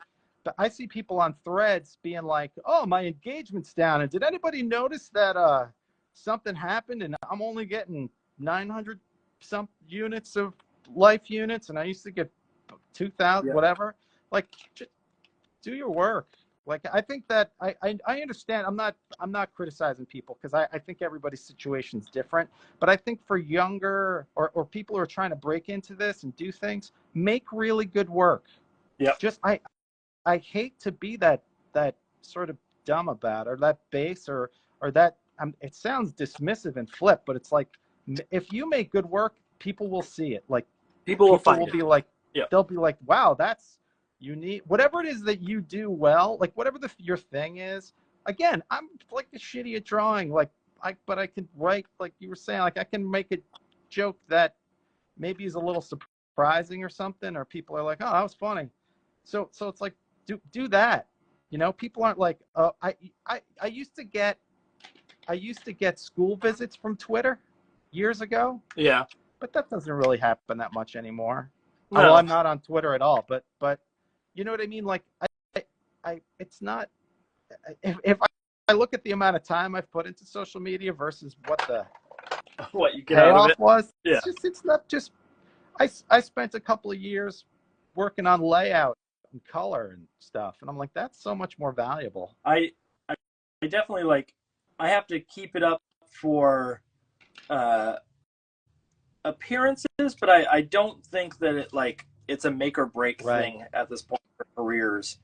And I agree with you in the sense of if you just make good work and you're consistent about making good work, because there's always these series of oh, you got to post this many times, you got to exactly. If you make good work and you're social and you are actively engaged, I feel like that's dick. That's exactly what I'm saying. So that's exactly what I'm saying, is that you there's nothing wrong with it, and I'm not saying you're wasting your time and you should just go buy more paints or whatever. But it's like, if you get all worked up about number of times a week and oh, my engagement's down and this stuff, it's like, what do you're losing the plot a little bit. Well, it's a happiness factor too. And I see a friend of mine, AJ Smith, who is also an illustrator, writing that just the amount of social media things that we have to keep up with now, and it's never going to stop. It's never going to be, oh, you've hit the max. There's going to be some new app that comes out in the next week, and you're going to have to participate or show, agents are asking hey, are you guys on this app? And as much as I enjoy these live events, as much as I enjoy putting my work out there, I don't know if I'm going to ever look back at it and go, well, the amount of time I put into it is somehow less, or the amount of enjoyment that I get out of it is somehow related to the amount of time that I put into it. It's just having the right attitude about it. It's like, don't worry about it. And like you even said, like what AJ Smith said, oh, we have to be on these things. You don't have to be on anything. Yep. You really could be. I mean, I'm not so stupid that I think you can't be on anything if you're trying to. You need a presence, but you don't have to worry about all the stuff that you hear thrown at you all the time. Yeah. Like, if you're not on threads, it's not a big deal. If you're, I'm not really on TikTok. I have a TikTok account. I tried it for a while. I can't look at that thing. Yep. But I mean, it's like, it'll be fine. I looked at when I have guests on, I try to post on all the different social media just in case they, there's someone that wants to tune in that isn't following certain things. And so we end up looking up everybody that we have on and saying, like, do they have a TikTok, or not a TikTok, but I can't think of it, a Twitter or whatever you want to call it now, X. Right. Do they have a Blue Sky? Do they have this? Do they have that? And almost 50%, if not more, of the folks have, just a couple. And that's it. And that's okay. I have more just because I'm promoting the live thing and whatnot. That makes sense. Like, that's what I'm saying. Like, if it makes sense for that stuff, but if you're an illustrator and you're trying to do whatever, like, just put good work out at some points. Yep. Don't get hung up on it and make yourself crazy. Like, this is, all I'm saying is, this is a fun job. Don't make it unfun with your worrying. Don't wet blanket this thing that you got going. Right. I mean, because look, you could have done a lot of different things that are much better than this. Like, that pay a lot better and are easier and aren't like emotionally taxing because it's you're putting yourself into things.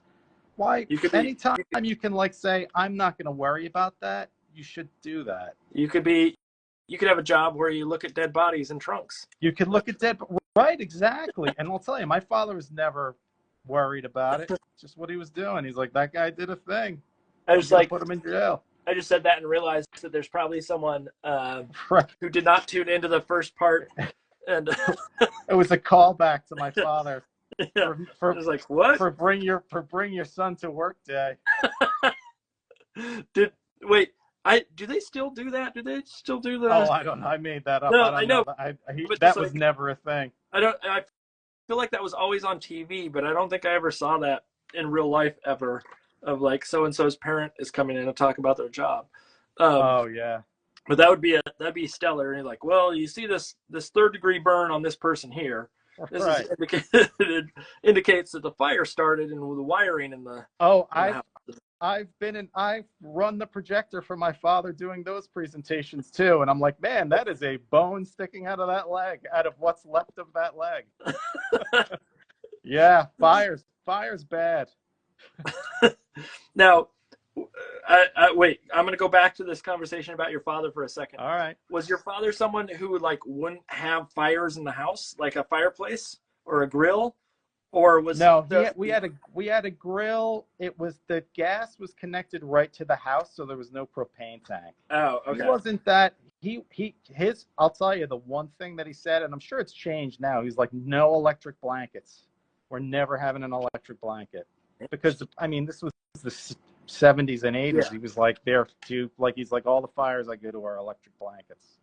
I imagine they're probably not as Back then, it was just a sheet with a wire, with an electrical element in it. No coating. Yeah, no coating. Yep. It's one of those things where, like, I don't know whether someone that has that job would be extra cautious about fire, or they'd be more like willy-nilly because they know what can go wrong and what can't. Yeah. Go wrong. He was medium. He was like, if we had like cords going under rugs and stuff and plugged a bunch of stuff in, he was just like, hey, don't do that, but not like, oh, here comes Dad's gonna be all, not like me with my son pointing out typefaces. I'm much more annoying about it. Or kerning, pointing out kerning. I'll be like, Ryan, what's wrong with that sign? Yep. He's like, those 2 letters are too wide apart. I'm like, yep. Is your son a graphic designer or? Oh, he's a musician. Okay. He's my wife and I don't play anything, and he's super creative. Like, he's going to be in his own indie band, and he's very visual. Like, he has a good sense of things. He has a very nice style, and he has a good aesthetic, but he is not, and he's designed his own stuff a lot of times, but he is a musician, and it's great because we are not that, and I'm glad that he has his own thing, because I appreciate how important that is. Yeah, I mean, my son's the same way. Like, he's very, very good with music, and so there's the creative outlet is there, but I don't think he's ever going to be an artist the same way. He'll understand it because he's around my wife and I. Yep. but that's about it. My wife also is in that same boat where like my son, I think he has picked up on some design things, but my wife, one of her sticking points is when she sees like plumbers or electricians that have 5 or 6 different fonts on their truck, and it's it's like how count the fonts is what she generally calls it, and she'll put that up on Instagram, and it's one of those things where like as a designer, it's hard to step away from that, or in the world of like commercial art, to step away and go, yeah, that's okay. They don't know any better. Yeah, And you feel instead, bad because you're like, this person, they're excited, they got their own small business, and then they like went to some sign maker, some vinyl person who was just like, I can do the fonts for you. Yep.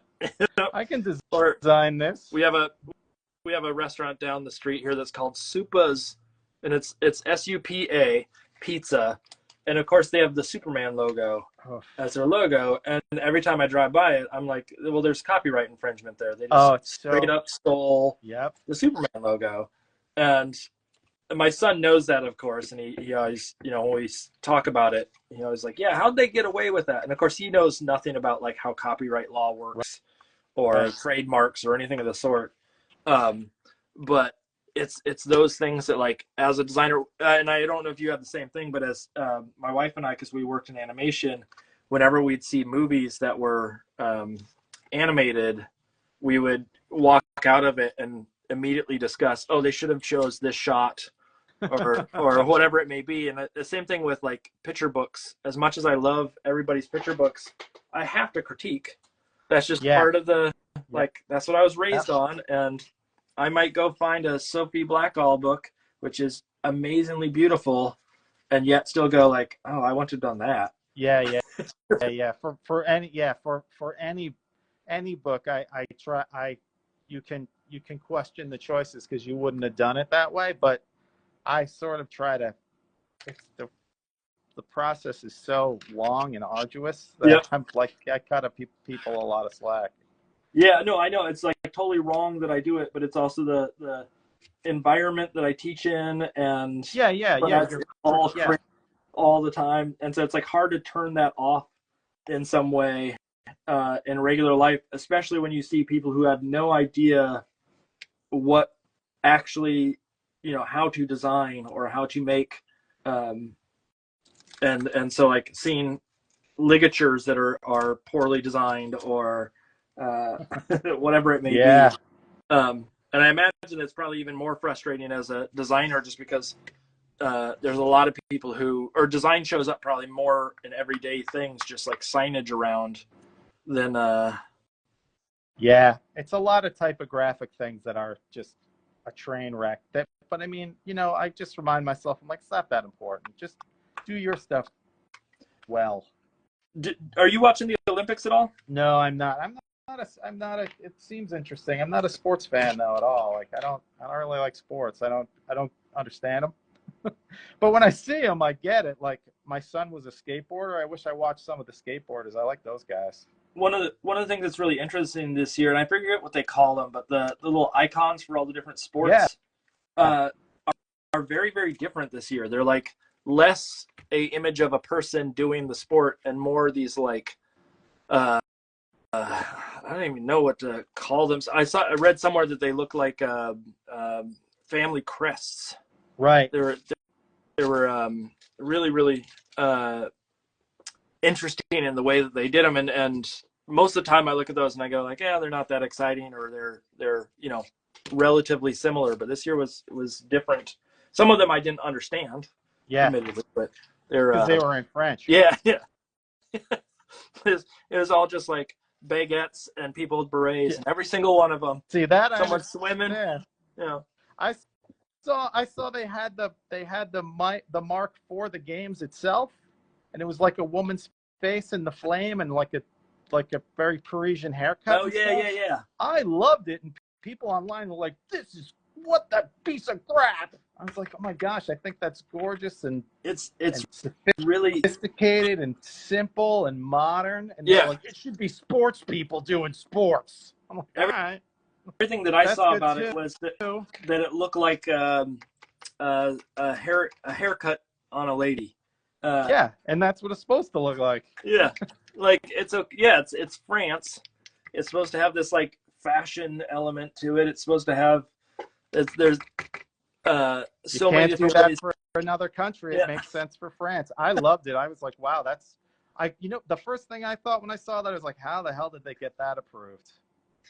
Oh, just because it was so like different than what we've seen in some of Yeah. the others. Well, because it was so sort of just, it's like so in my town, like every time there's something happens in town, like, oh, we're going to do a new park. What should we call it? Patriot Freedom Park America. America Patriot Freedom Park Patriot. Like, okay. Well, so I'm like, well, which just sends me a signal, like, don't like volunteer a mural or anything, because if you start doing like goofy shapes and dogs driving cars, they're going to go, what the heck is this? Where's When you the said that, America freedom? when you said that, I'm just thinking, and my wife will probably shout us down at me, but we have a park right near here that I think is it Liberty Park, Lauren? Yeah, that's here too. What's the park that's by the high school? I'm waiting for my wife to. Field of Dreams. Oh, There you go. Yeah, there you go. It's like right in that same ballpark of Yeah. I'm like, oh my gosh, like this America. this was done by the right. Uh, It should be patriotic. Yeah, okay. We all know where we live. Patriotic, where you take your dog to go poop. That's Right, exactly. Where people have fun. People should feel bad when they're there. Okay. People should feel guilty about everything that's ever happened. Yeah, maybe they just want to go to the park. I don't know. Do you in the world of kidlit? Yeah. Do you find that? And I think I was asking this as we had the technical snafu before, but do you Sure. find that there is a way that you sort of deal with all of your work for kids that's different than sort of how your life is on a regular basis? Like we're sort of rolling against silly name structures and whatnot for parks right now, but I also know that you know on the turn of a dime you can go, oh hey kids, here's something that's really fun to do. And like there's a cadence and a personality that comes out. Yeah. Do you find that do you find that easy to turn off and on, first of all? And then second of all, do you find that there is a like distinct difference in how you interact with families or with kids in front of you versus what you do like sitting around the house? Like I know that I'm more curmudgeonly probably in the house than I am when I'm out in front of a crowd. Oh, absolutely. Yeah, I'm a pain in the neck. I'm not. I mean, when I'm home, I'm a moody jerk. Not all the time, but like I'm like a regular. My house is regular. It's not. My house is very, very designy, like a lot of design, like modern stuff. Yeah. But it's not kid-like. I don't have any. Even in my studio, I don't have a bunch of like whimsical crap around here. Like it's just where I work. But in terms, and that's unfair. I try to be fun, but I get stressed out all the time. I get stressed out a lot about the workload.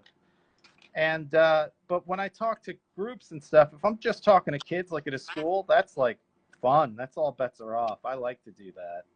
And if oh, go ahead. No, I was just gonna say if I talk to just grown-ups and there's no kids there and I can't draw, I hate it. It stresses me out. It's terrifying.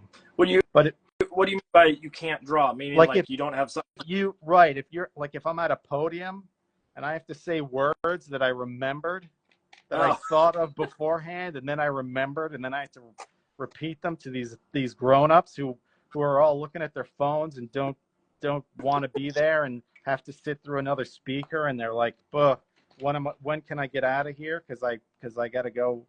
If I blow this guy off, I'll get home 5 minutes earlier or whatever. Awful. But kids, I love to talk to kids because kids are like, what are we doing? I'm in. I'm in. That sounds great. I don't know who you are. And it's great that they don't know who I am. Like, who am I anyway? It doesn't matter. But they're like, wow, this grown-up is really fun. He's joking around and stuff. I love that. And then you're like, you can, you know, it's easier to be playful and natural. Do you find there's an age group in particular that you like being in front of? Oh, I like 5-year-olds. I think kindergarten's the best. But I mean, you know, it's hard because when they get in middle school, they cry. Like they get in middle school and you try to joke, or like little kids, you can be like, what did you just say to me? And they crack up and they know it's a joke. You do that in middle school, man, they are going to talk about that trauma for the rest of your life. You know what I mean? Yeah. But like 5-year-olds are like giggling at you. They think it's all fun. I don't know. I'm trying to think if I've probably done stuff in front of a few like middle school kids, but I've never done anything proper at a middle school. Yeah. But that would probably be the most frightening for me. Oh, like just they're a tough crowd. Yeah, I feel like they already have a chip on their shoulder before I walk in, especially if it's like they're 13, 14, something like that, versus the what is it, sixth graders. Yeah. Probably have a little bit more of a wiggle room, but and then once you get high school, I'm used to that because of the college kids. Like I understand sort of the mentality at that age, but those youngins, the little ones are by far my favorite too, just because they're very sweet. Yeah, they don't have a generally a mean bone in their body. No. So and they'll play along. They just want to have fun with you, and they're not used to that a lot. So like when you come in and you like set it up right away that you're going to be fun, they're like, all right, I'm in. I'm doing this. Because they just get led into a room and you're there. Do you have a routine that you normally go through? I do. I do. It's loose and it changes for the different situations. Like if it's a library or a school or the age group, I can do a lot of different things, but they're very open-ended so that it can be anything. Yeah. You know what I mean? Like it's whatever I do. But when I talk to older kids, I talk more about story. Like when I talk to 4th and 5th graders, I explain how story works and how they might pay attention to movies a little bit differently than they do. And that's I find that the grown-ups find that interesting as well, because I can't do my it scales up. You know, kindergartners are like, let's read a book and draw pictures and I'll make some jokes. And they're like, that's great. That sounds great. That's how I want to spend my day. And you get to 1st and 2nd grade and you're like, hey, I'm going to show you a little bit more. And they're like, how do you make the cover? And you're like, I don't make the cover. Somebody else does. I just draw it. But there's cardboard in there, and I show them that. And I have a lot of different things. The question that I remember getting first, and I didn't know how to answer it because it, like early on, was how do you make all the books? And it's like, I don't 100% know myself, and I have to explain like, well, I don't actually produce the books. I just draw the pictures. They don't understand. But I know they want to know, like, what a bummer and letdown. Here I am going, like. Yeah, they're like, then why are you here? Yeah. If you're not here to tell us how to make these, then I'm going back to my classroom, and I'm going to eat my chicken nuggets at lunch and not even think about you ever again. I do end up explaining 4-color printing a lot. You get into pre-press. Yeah. CMYK versus RGB, the color spaces. They love, you know what? They love the DPI talk. They love dot gain and they love all that stuff. They love what I like to do is get out the proofs and go through the color corrections and all the registration marks they put on it and talk about what they all mean. It's fun. Do you find when working with sort of schools and kids and whatnot that there's we talked a little bit about the joke side of things and the humor. Is there a type of humor in particular that you think works? And I'm asking partially for me too, because like I try to be funny, but my problem is I walk in and I have this like college age mentality. Yeah. That I have to turn off and go, oh, this is not that crowd. Right. I get it. I play to the kids, but I'm not very, the the adults always like it too, but the kids always get it. And I never say anything I can't be saying in front of little kids. Yeah. It's a mostly silly stuff. Like I'm just silly with the kids. Like I make them I make them pick a number between 1 and 1,000,000. Like a kid, I'll come up like if they win something or whatever, and then whatever number they guess, I just say that it's right, and I make a big fuss, and you just get super excited. I'm like, that's the number, and you're just like super dramatic. I'm like, I've seen a lot of kids over a lot of years.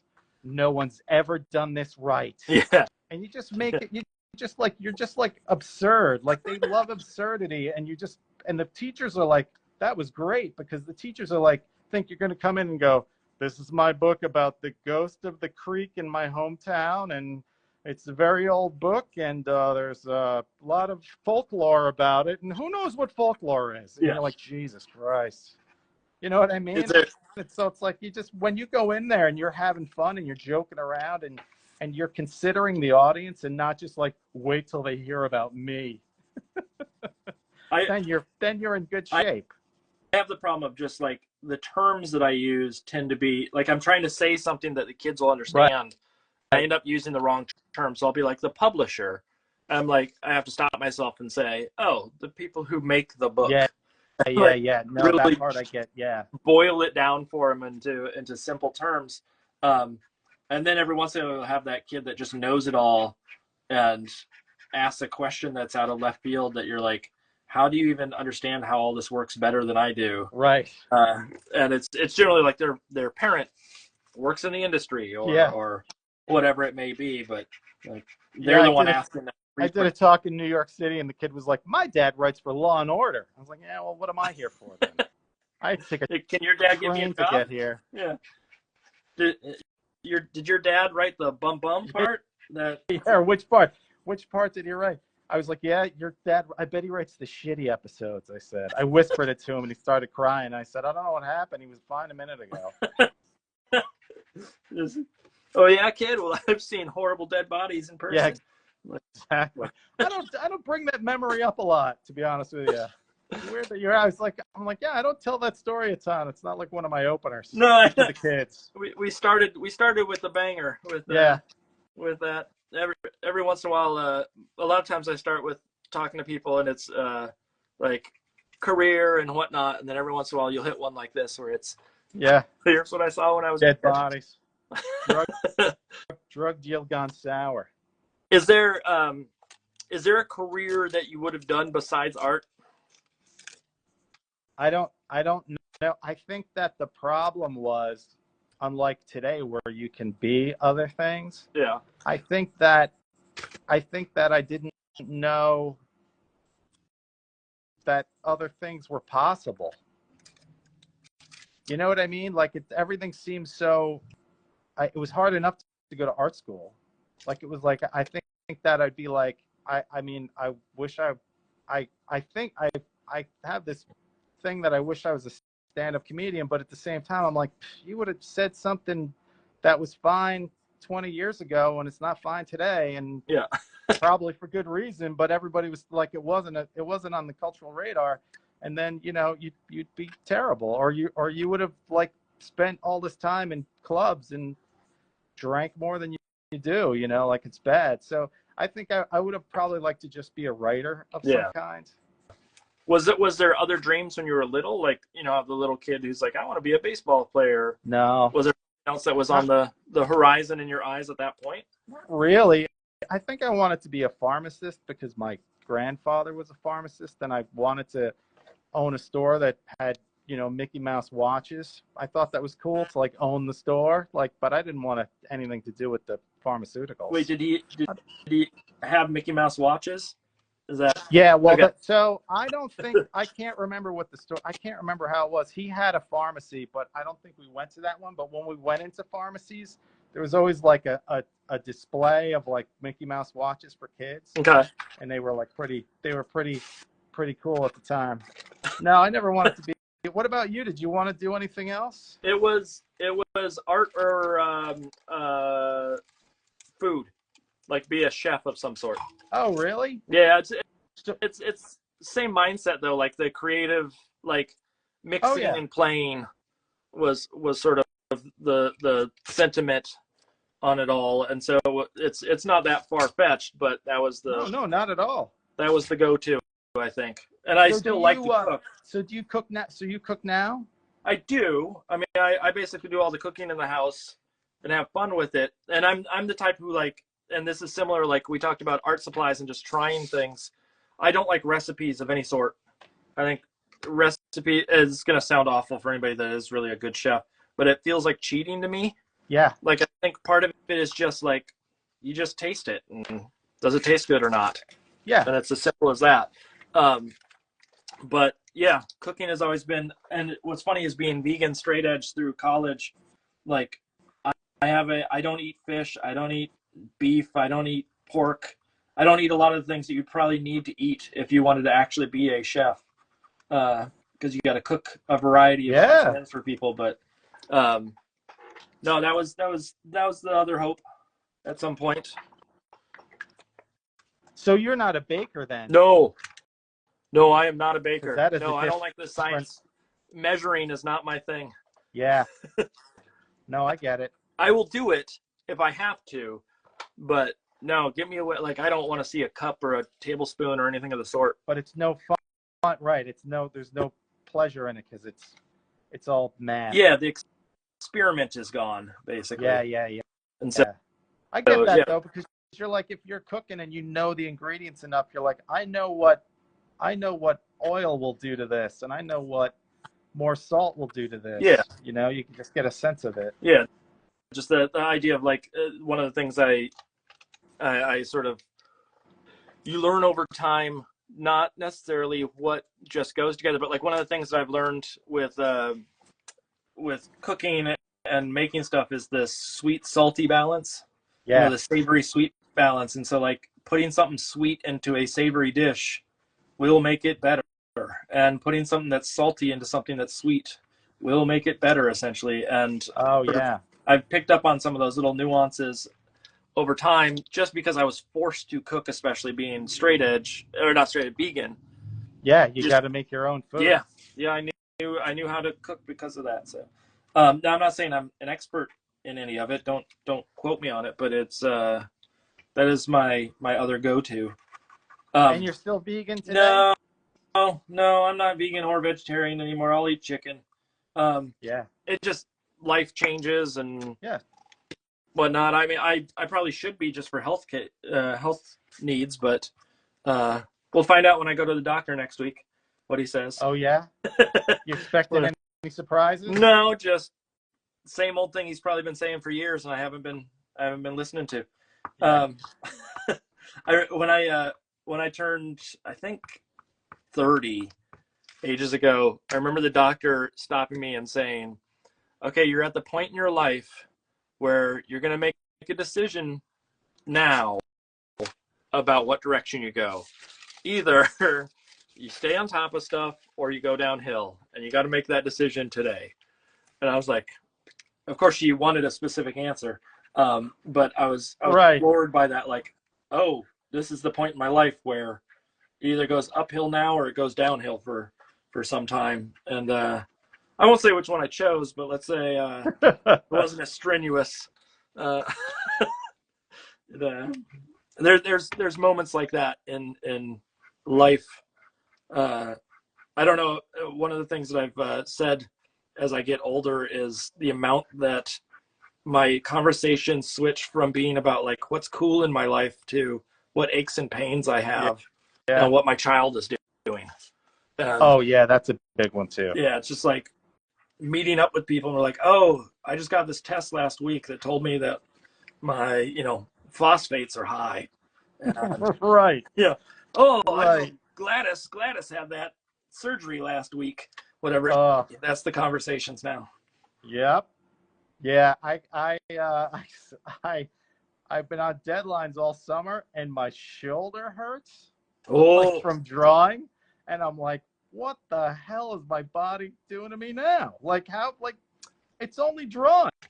I have frozen shoulders twice. And I asked them about like what did it, and they said it was probably repetitive drawing motions. Yeah. And once you have a frozen shoulder once, you're like 90% more likely to have it in the other shoulder, which doesn't make any sense to me. But again, this is one of those things they don't teach you in school. Like, take care of yourself as an artist. Right. How do you do that? Like, I just was drawing and drawing, and I'm like, oh, maybe I slept on it wrong. I'm like, it hurts real bad. I'm like, well, you got to keep drawing. It's due. Yeah, you got to. Oh, well. No, in my case, I had to do physical therapy. I couldn't lift my arm over my head. Oh, or not even over my head. Like, bad. Yeah. Yeah, I couldn't get my elbow up past my shoulder of any Right. sort. And so it was rough. And so I had to go and do physical therapy to get past it, and eventually did. But it was not fun of any sort, and it was in my drawing arm, which was not. Do you have nightmares about losing your artistic hand ever? No, during the day I think about it. I'm like, man, what if I put my hand in a wood chipper? I wouldn't be able to do anything. But I don't have nightmares about it. You don't have wood chippers lying around either? No, I don't have either of those things. I appreciate that, and I have disability insurance, and but I mean, I do think, I'm like, shit, if I broke my arm, there's no one else here. I could be like, hey, can you pick up the slack a little bit for while I recover? Yep. Just me. No, anytime that I like get a boo-boo on my hand, and yes, I still call them boo-boos. Anytime I get a boo-boo on my hand, it is, I get very, very worried about that. Sort of like, how long is it going to take to recover? If it's like a finger that hurts, like, is it going to make me have to hold something differently? Like, there's so many dumb little nuances like that I hate having to deal with. But I don't obsess over it. But every once in a while, I'll have a dream one night that's like maybe a little too much, too real, and right. Rethink my choices. It's being self-employed is tough. Well, do you have any, like, this? I guess this is a good question here. I hope. Do you have any other sources of like artistic income outside of Kidlit? No, at this point. No, not right now. So I don't really. Out of curiosity, I'm not trying to like scare you or anything of the sort. That's okay. But with the it seems to me like there are less and less books being picked up right now. And I'm wondering that, and you know, I'm a little worried about some stuff going on financially in the teaching industry as well. And I'm wondering, like, what kind of is that something that you worry about? Is that something that just sort of, well, it'll be what it is, and there's not much I can do about it? Where's your no? In that? I worry about it a lot. Like, I'm the source of income for my family, and I worry about that. So what, I mean, I have plans of things to do. I mean, I got at least 10 more years before I'm retiring, but I feel like it gets a little nerdy, and I don't want to bore people, but basically what I'm trying to do, and now that I've finished those deadlines, I can start doing it. I'm going to try to just build more of an audience off of social media, like with my newsletters and stuff. Gotcha. And not to sell them things, but just to like I'm going to try to find different ways to build an audience. Yeah. Let's put it that way. So that I'm more valuable to publishers, and I have control over things. Because what publishers do is they print your books and they promote it to people so they buy them, like independent bookstores. So if I have people who are interested in what I have to say and are willing to get an email from me once a month, and I can make that a big enough number, then that's the best way to get job security. Because if you can say, I can't go be on a TV show, I can't go be a movie star now, right? Yeah. And be like, well, I'm a movie star, so I'm Aubrey Plaza, so I have a book idea, and people line up to do it. But if I have a consistent presence online and have a list of people who want to hear from me, that's huge. Does that mean something like Substack, or is that? Yeah. So I have a Substack. I have to update it, but I'm doing a couple other things too. It's a little bit too hazy to talk about because it's I hate talking about it before it's done Yeah. too, because it's just when it's out of your mouth, it's like my brain is like, oh, it's done. We don't have to do that now. You did it. You told everybody that's the doing it part. No, that's not the doing it part, brain. But yeah, but so like something more like a Substack where people can interact. But I'm trying to figure out a way to do it so that teachers and librarians would be more interested in it too. Well, so it's not just me going, look how great I am. Here's the latest thing that happened because I'm great. Like, no, like trying to do something people would actually want to hear and do and be part of. Well, I'm trying to figure out with, the teaching world itself and the collegiate teaching world. There's all sorts of challenges for small independent schools, and it stresses me out. But one of the things I'm trying to figure out is in a similar manner, like, is there a way to turn something like this into just another revenue stream of some sort without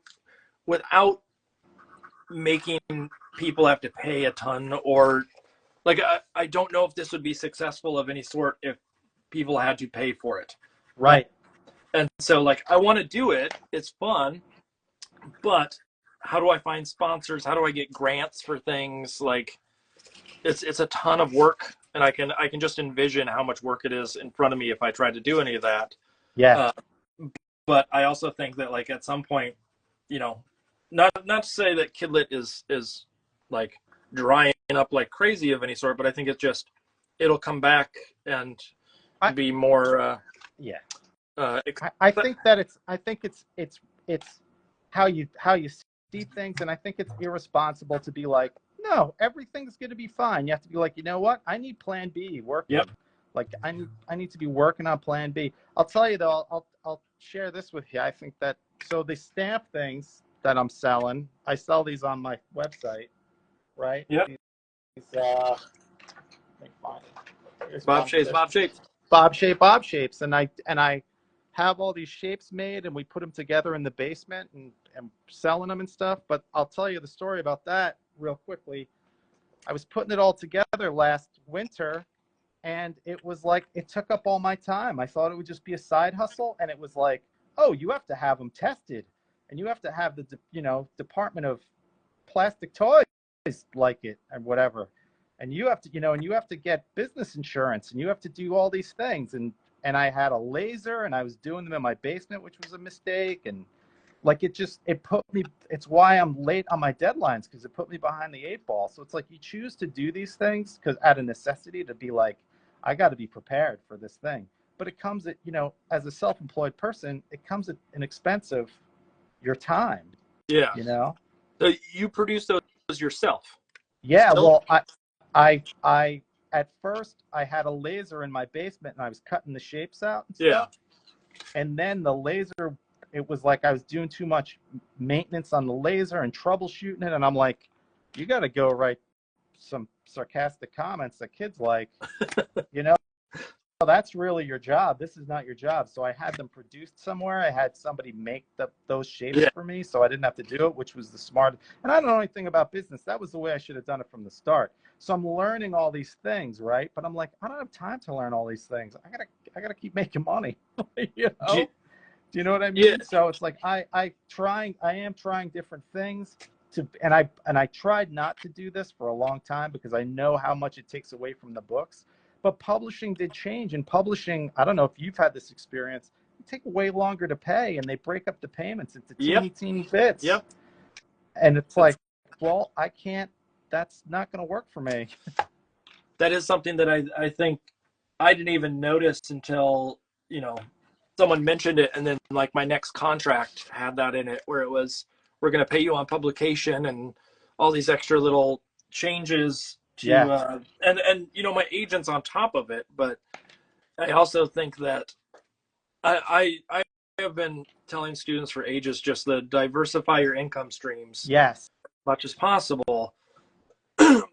But you're right in the sense of, like, there's a level of being able to diversify, but also not blow your time. You need to be, and I'm bad at that, and you need to be aware of what the cost of everything. Yeah.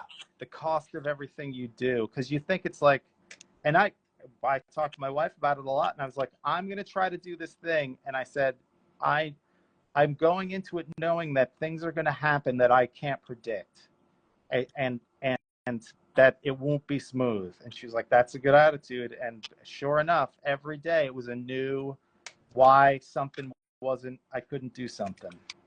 Do you feel like it's getting easier though now that you've, you know, gone into it with that mindset, in the sense of like, obviously things are going to be challenging, or there's going to be new problems that arise on a regular basis, but even looking at something like the Bob shapes, do you feel like if you were to do it again with something else, do you feel like it would be easier on you, or do you feel like the challenge is always going to be to that same level?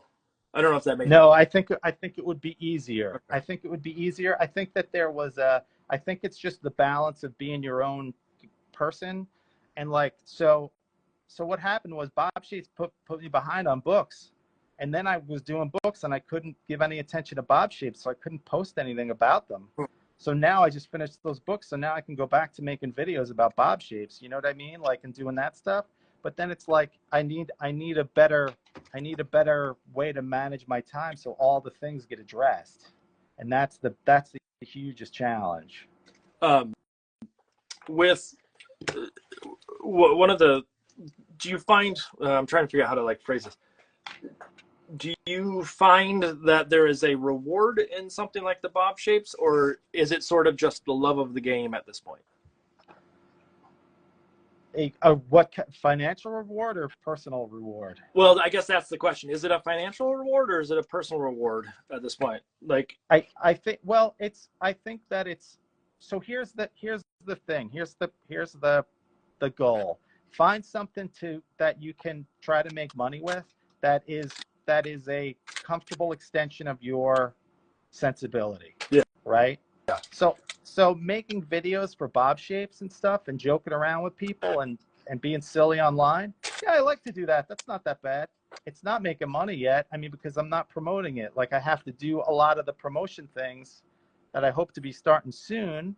But I mean, it was like I've sold other things online. Like I did these acrylic clouds and stuff. Oh yeah. And they were fun because I like to make stuff, but they're not really a reflection of my sensibility. So it's like, even with the Bob shapes, even if people watch the videos, hopefully they'll be like, oh, I'm going to check out this guy's books.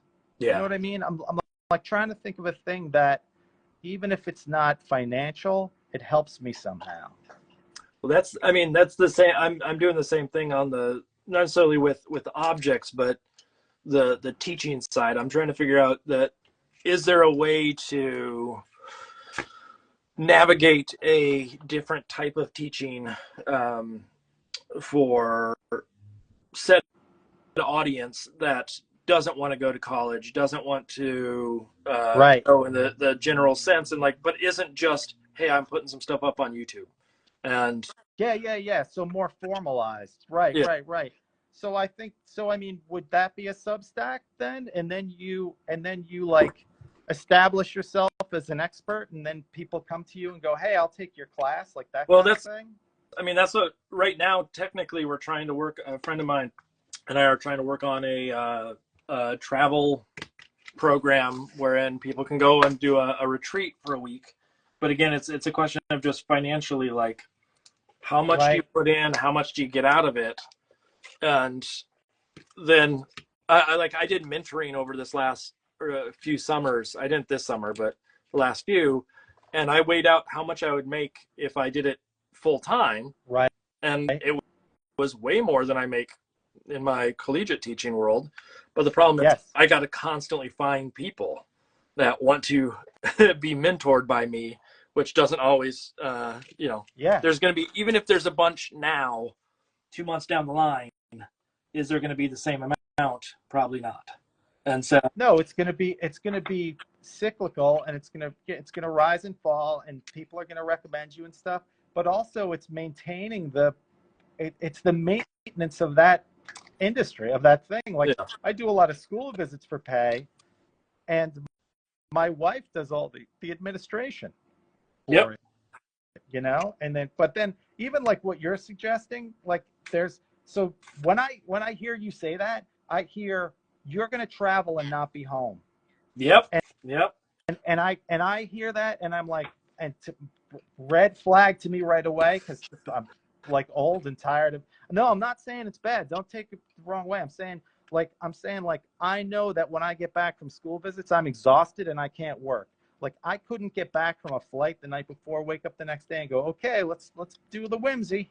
Time to make some drawings here. Do you know what I'm saying? Like, so it's almost like if you were doing that, it has to really be lucrative. Like it's got to be like worth it. Well, that's the challenge right now, is like trying to figure out the pricing on these things. Yep. And like if we the interest, yeah, the interest level, if we do it, who would pay, and what's that cap of reasonable cost for these folks and whatnot. It's just is a challenging environment, and I think that as time goes on, there's probably going to be more and more questions of, in my mind at least, of sort of value versus, what do they call that? Not value versus input, cost versus reward, something of the sort. Right.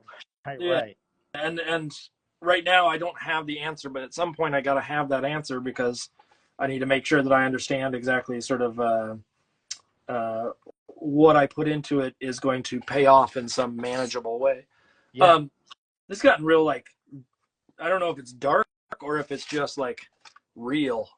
No, I think that it's an issue that a lot of people are doing. I don't know if people want to hear about it or not. I don't want to bore anybody. Are there like questions anybody has? Yeah, I'm going back to and honestly too, I'm happy. Oh, go ahead. Are you there? Oh no, did we lose him again? I can see the draw. Oh, there we go. Oh, there. I think I'm back. I'm back now. My battery's gonna die, so we'll do any questions. I was just saying, if I'm happy to talk to you about it offline if you want to discuss it with somebody. Yeah, no.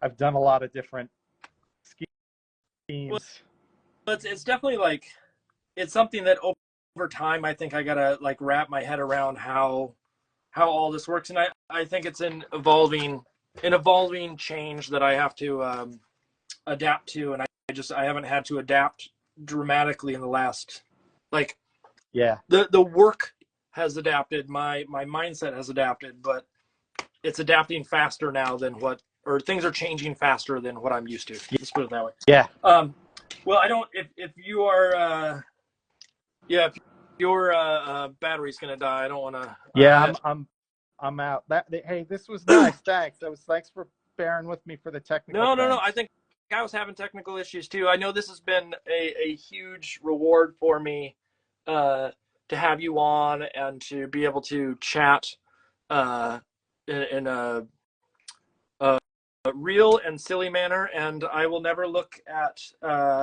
electric blankets the same.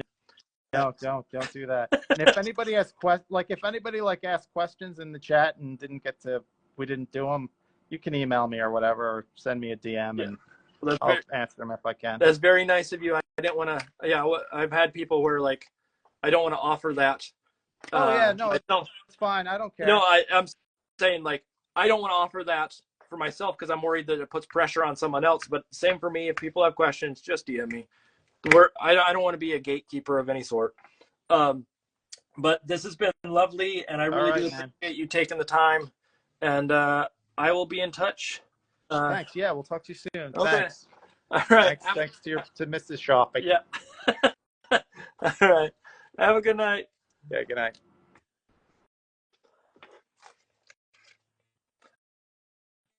So folks, as we go along here, I'm going to be working on finishing stuff. I'm trying to figure out, I want to do like little flowers on the stage and some other odds and ends, but let's see. Oh, did his stall out or did it go off? Now mine's going slow. Hold on, I'm trying to figure this out. There we go. Wait, mine just jumped back to me on my phone. It's a question of, is it blurry? Please. Oh, mine's blurry. I don't want to make a part 4. Part 4 is problematic. I've already made 3 parts because of technical issues. But why is it when he jumps off, it goes blurry? I'm going to give it a second. We'll see if it clears up. I want to see if it clears up. But I'm going to try to finish this little... I'm going to probably go back and paint white all the way around or do something white around this. But now I'm stalled out. Okay. I'm going to close this one down. If people can hear me, I'm going to close this one down and I will start a new one. This will be part 4, and it's annoying that it's part 4 because it means that my feed has like 4 of these in a row.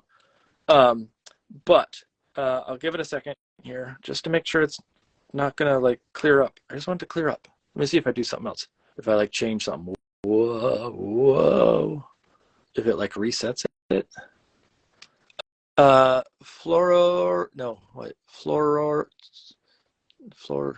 can I? No, I can't say that right. Thank you, everybody, for the nice comments. All right, so I will do a part 4 because that should clear this up. I don't know why, like, every time he drops out, mine goes blurry, and it's not an issue. So here's what I'm going to do. Floor. There we go. Thank you for doing the domestic, of course. I hope it... Oh, there you go. I could not break it apart. Flor Ortiz de Zarate. To me, like I was trying to figure out where the breaks were in that. So what I'm going to do is I'm going to stop this. I'm going to come back. I'm going to do a part 4. It probably won't last crazy long. It'll probably last maybe half an hour because I'm getting close to being done with this one. Because it's a little bit more of a spot than anything. Tune back in. I'll be back in a second. Hello, back for part 4. Makes it sound like this is hours and hours and hours, but it's only been 3 hours, but we've had to restart multiple times. I am going to look into my internet provider and say, hey, what's going on here? Why is it having so many issues? Because we have a high-speed router that I bought specifically because it is supposed to not cause these problems. And yet, here we are. Okay, so I'm going to be doing this sans Bob Shea, but for those that were not here earlier, Bob Shea, who does amazing books. Look at that, he even said I was magic. He did a little drawing there. Who does these amazing books, writes, illustrates, does everything under the sun so well, was our guest today, and it was a pleasure to have him on. And now it's you gotta just listen to Lonely Old Me by myself. No one cares about me. So anyways, if you have questions or anything of the sort, let me know. I'm happy to chat about any and everything. I'm going to work on this. I got to do, again, for those that are tuning in, Corn, hello Corn. This is my original sketch. I need to do a little flower or something sticking out of his pocket there. But I'll do some little flowers on the ground here. And then I need to do this, I don't know, what do you call those?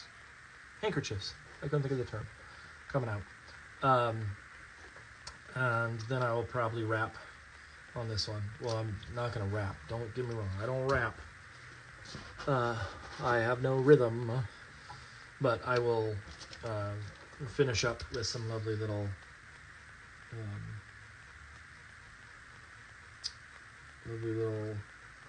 statements or what have you, and then be done. So these will be some flowers that are not roses. I don't have red, so I can't make a beautiful little rose color on this, but just some little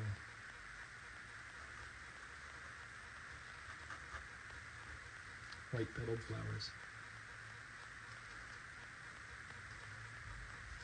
Now they're too even, so I gotta pick another one. Let's put another one over here. Ooh, don't roll across that. There we go. Now you might be asking, why did I put one here? They're too even. And so it was sort of like they were all kind of the same distance apart. So I'm trying to break them up and put a few that are like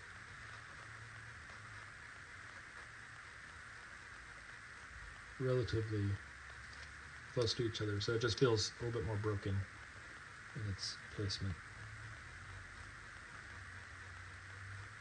So I'll draw little stems on those in a minute once those dry. The other thing, I'm probably going to do something with the background just because I don't like, I got some little marks around it. I mean, I could digitally cut it out, but I also may just do something different here. Bear Edwards, yes, Bob was wonderful. Corn, the praxis exams? I don't know what praxis exams are. I mean, maybe I do, but I don't know what it is. You have to clue me in a little. Clue me in. That's not ringing a bell. Maybe they were called something different back in my day.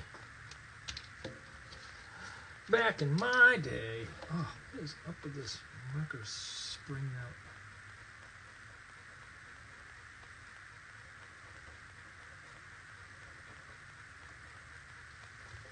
Little flower there. Let's put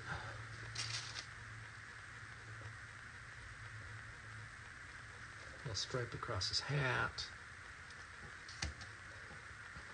I'm trying to think if there's other like little funny things I can do on this. I was gonna put little stars on this guy, so maybe I'll do that with this colored pencil. Let's see, where is my pencil sharpener? So what kind of questions do people have? What can I help you with? Let me help you, help you, help me. Stupid colored pencil. Is this the right colored pencil? Let's maybe not colored pencil. Let's see, where's my eraser now? Where's my eraser? Oh, look how that's problematic there.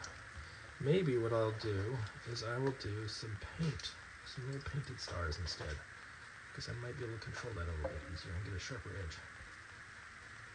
Just need to get something about the color of the mustard. There we go.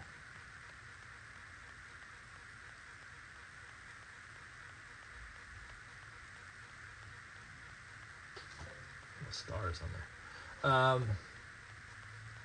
Okay, so again, if you have questions, let me know. I want you all just...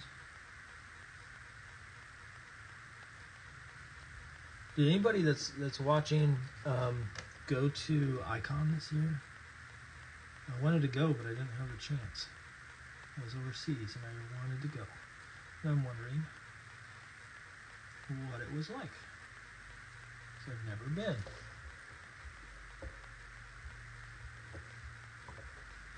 And so if anybody's ever been and can relay that to me, I'd appreciate it. Otherwise, oh, you know what I should do is I should put the Ask Me Anything in the little question box. Let's do that. Comment. Ask me anything. Boom, boom, boom, boom, boom, boom, boom, boom, boom. Exclamation points. And then I'm going to pin that. There we go. And pin. There we go. Oh, you know what I should I give him underwear? So he's got the bandana thing and then one of them's underwear. I should probably do that because it's me. And that would be the kind of thing that I think is funny. And I know that some of them do that in their magic shows. So that's probably okay. I could probably get away with that. Underwear is funny. Hot dog underwear is funnier. I think hot dog underwear is funnier. Could be wrong. If you think hot dog underwear is funny, let me know. If you think hot dog funny is underwear, you might be something. What do you think of that? If you think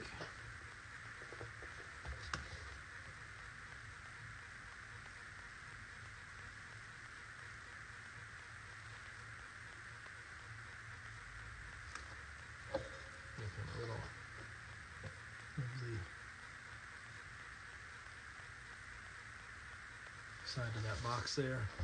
And what I'm going to do is I'm going to take this, I'm going to clean up some of this, made some mistakes. Here, I got away from me in a couple spots. I'm going to clean those up. You can try to clean them up digitally too. But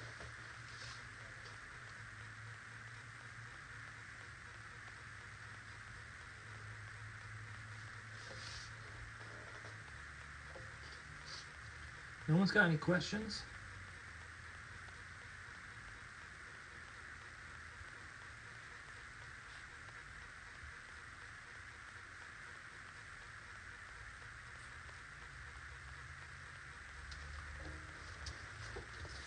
Not a single question out of anybody. Everybody just tuned in for Bob. I get it. I get it. No one's here for me. A sad little old man.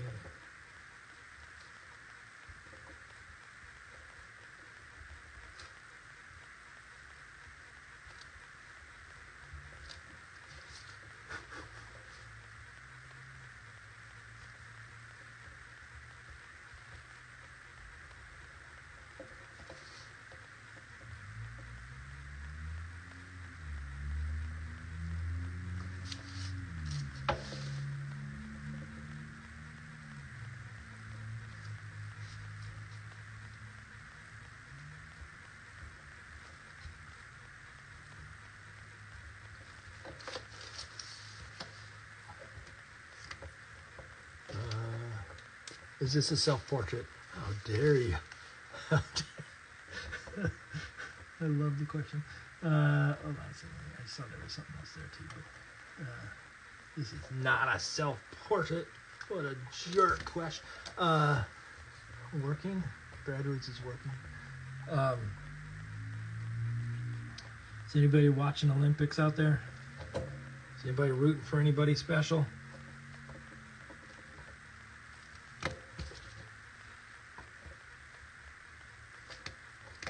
Not too far off from a self-portrait. I mean, I could put glasses on them and make them look more dumb. Hey-oh. Wait, I just said hey-oh to myself.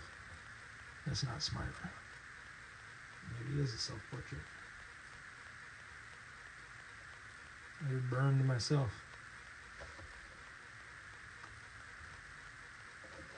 Okay, let's see.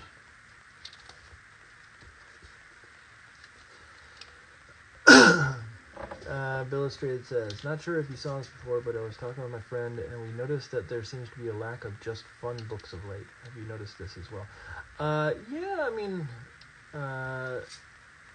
one of the things that I forget who it was that posted, I think it may have been Dan Santat, posted some article that he got at some point that was about the fact that there's a lot of books about what adults think kids want, but not necessarily are actually what kids want.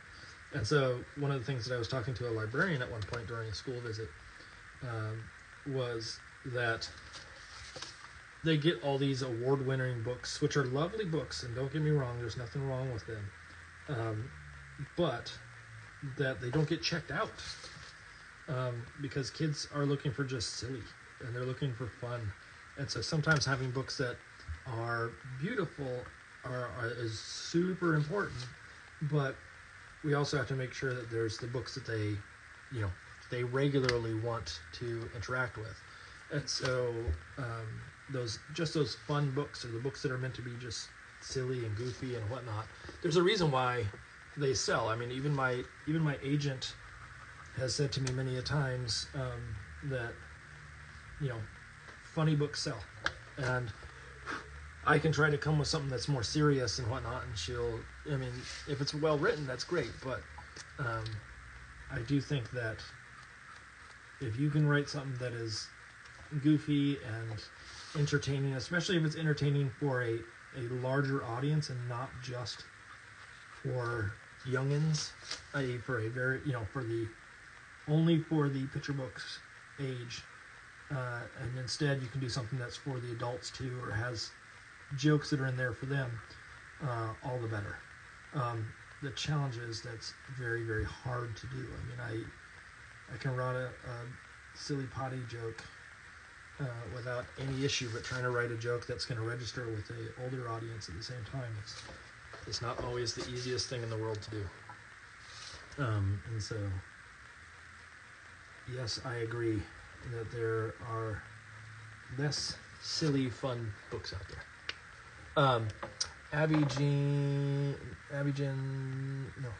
Jensen Art. There we go. I had to separate it again. What does your ideation process typically look like? So again, here I'll show you. Not that this is 100% what you're talking about, but just so you can see the sketch versus the more finished version of this right now. Coming up with ideas, whether it be for something like a sketch like this or something, here, I'll give a little snippet of what I do. Whether it be something like this or it's something, what is this drawing? Why do I have a drawing of like a person hurting their back? When I work on coming up with ideas, there's two ways to do it. One of them is to make a list. And so I do a thing called lateral thinking. I know I probably spelled this wrong. Lateral thinking. Which is the idea of sort of sidestepping an idea. So if you have an idea or a word, I often use just a word. How do you get around the hurdle? Here's my hurdle. How do you get around that hurdle? And so that idea of finding variations on the theme, figuring out ways to tell it in a different manner is sort of that lateral thinking. But one of the ways that I do for sort of sketching and whatnot right now has been less about this lateral thinking and more about shape. And so what I do is I will go and make something like, here's my, frames, and try to find art in it instead. And so what I might do is come in here and say like, okay, well, I want to have this shape and something like this, and then maybe a line that cuts through that way. And this one I might have a shape like this, and then two lines that cut down here like so. And one that's this way, and maybe there's a line that goes like this, and then this one here, and let's do some sort of triangle there, right? So I've created compositions. I don't know what these are of any sort. But then I start to look at them and I say, okay, what is the idea that I'm trying to get across? So let's say, so Abby Jensen Art, give me an emotion. Throw an emotion my way. Excuse me. I'm waiting to see what you come up with. So it could be something like sadness, or it could be, I don't know, give me something.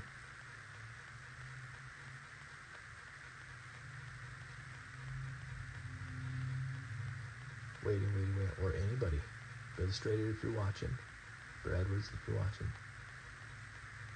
Give me an emotion.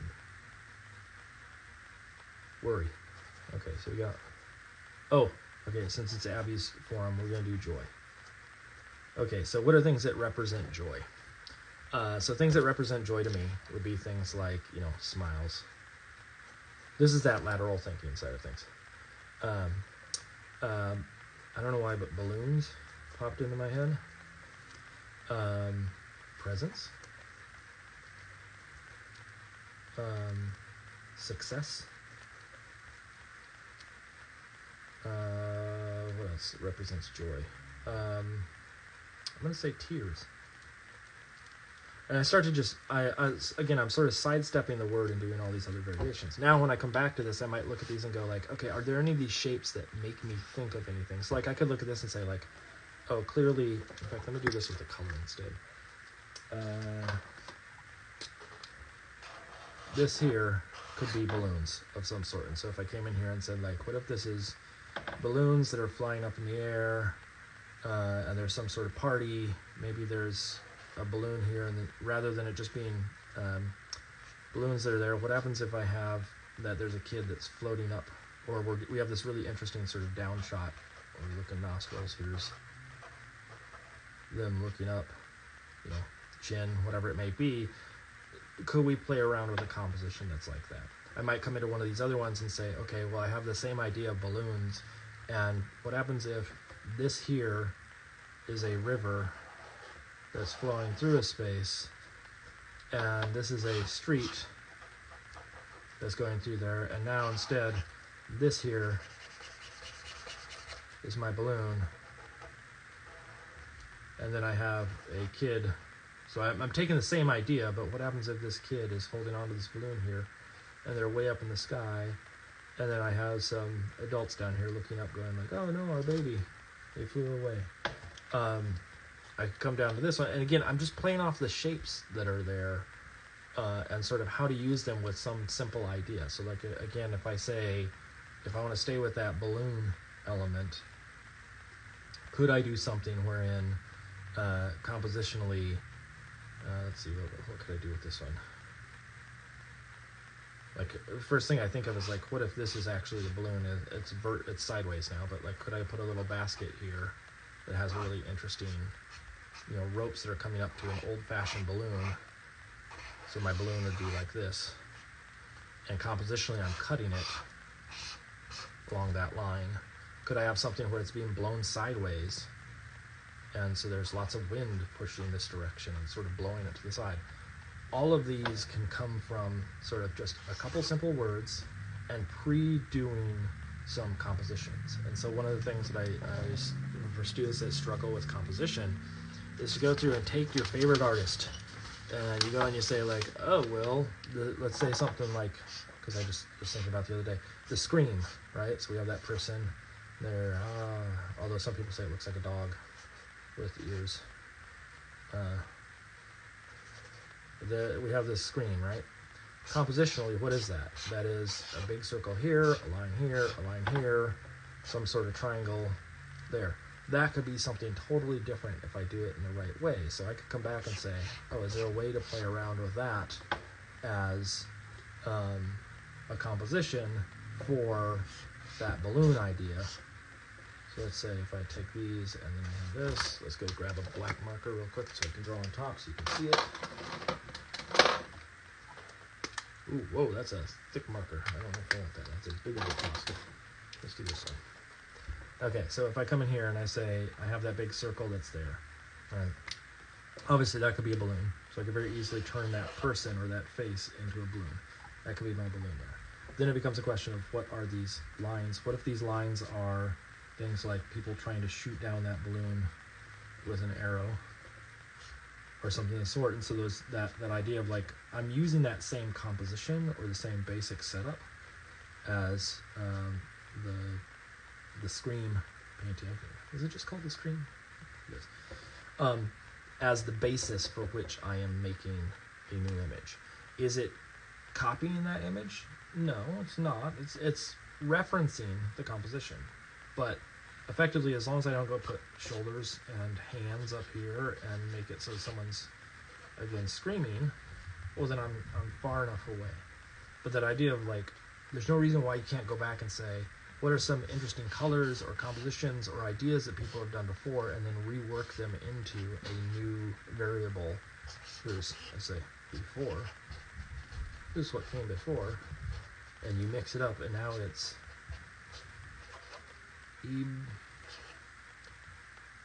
or see how I mixed it up? Pretty good, right? As far as my ideation process, though, I start with that what am I trying to get across? So if it is something like an emotion or a character, location, not cooking, location, and I break down what is important about that. So like if it's an emotion, what kind of emotion it is. If it's a character, what's important about that character? Are they old? Are they decrepit? Are they worried? Are they whatever? If it's a location, is it about how crowded it is? Is it about how open it is? Is it about the weather in that location? Is it about the materials the location is made out of? And then I start to go, okay, well, how can I enhance that? How can I bring those up to a level that can be put on a page like this. So if it's about expanse, well then I don't just go and say, here's my drawing. Here's a house. It's a big wide house, right? That's not an interesting drawing, but if I came in and said, it's about expanse, and I have, here's my landscape, and I still have that big wide house right here. Let's get some smoke coming out of the chimney. And I make the composition long, well, all of a sudden, that is enhanced. I'm bringing it up to the next level, essentially, right? Hopefully that makes sense. So my ideation process is sort of a combination of those two things on how to come up with an idea. Now, if I'm working off of someone else's, that's a different story. That's, you know, sort of how do I fulfill what they're trying to get across? And in most cases, that's relatively, I don't want to say easy or hard. It's just challenging in a different way.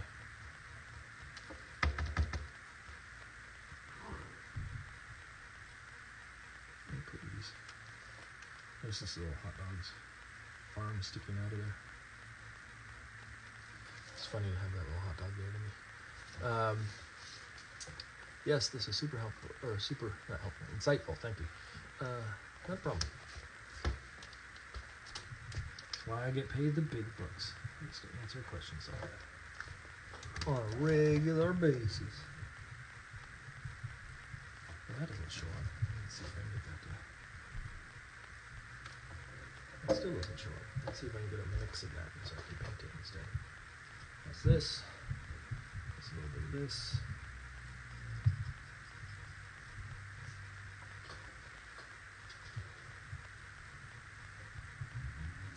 There we go. Got it. Okay. Now it's time to do the little things there. Let's go pick out what colors do I want. I can do some yellows. In fact, I meant to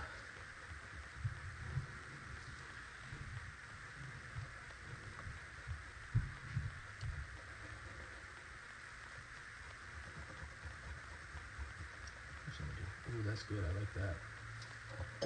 Wait. I'm going over it with colored pencil, so where I put the white now is a really bright yellow. Ooh, I like that.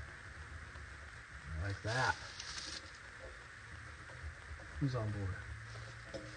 Let me yell something up at my wife real quick if my wife is up there, or if my wife is listening. Let's put it that way. I had to start a part 4. I know. Real pain in the butt, but we had to start it. Okay.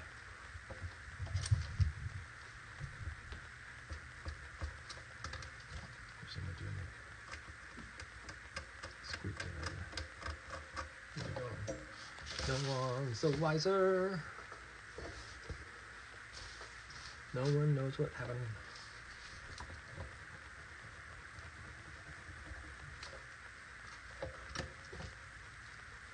Okay. What other questions do we have, folks? Again, how can I help? How can I help? How can I help? How can I help? Where are my scissors? Oh, there they are.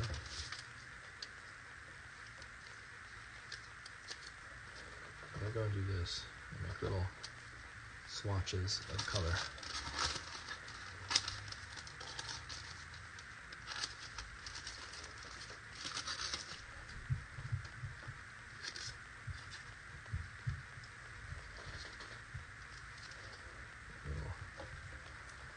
Ta-da's, and to-dos. Let's put another one over here like this. Let's grab a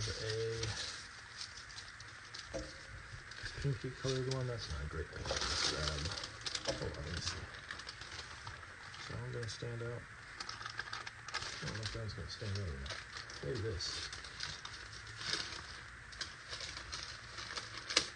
Ooh, I almost cut my skin there pretty hardcore. Hardcore. Parkour. Like that meme. Parkour.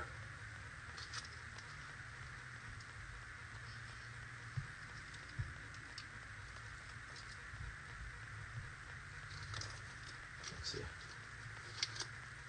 That's not the right cut. Let's try this again. Come on, folks. Hit me up with some questions. This is a better color. Let's try this.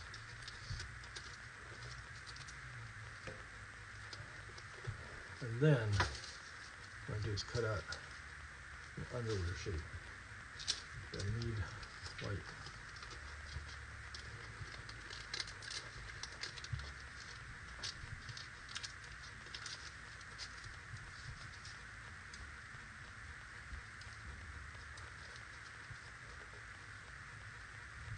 Got it like this.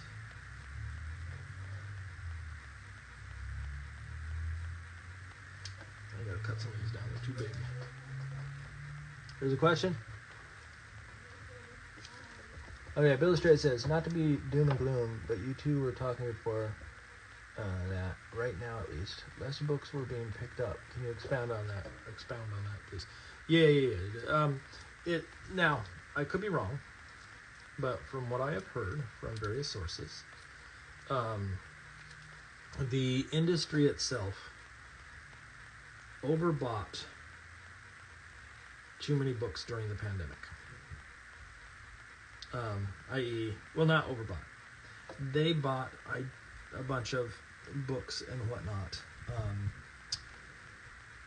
and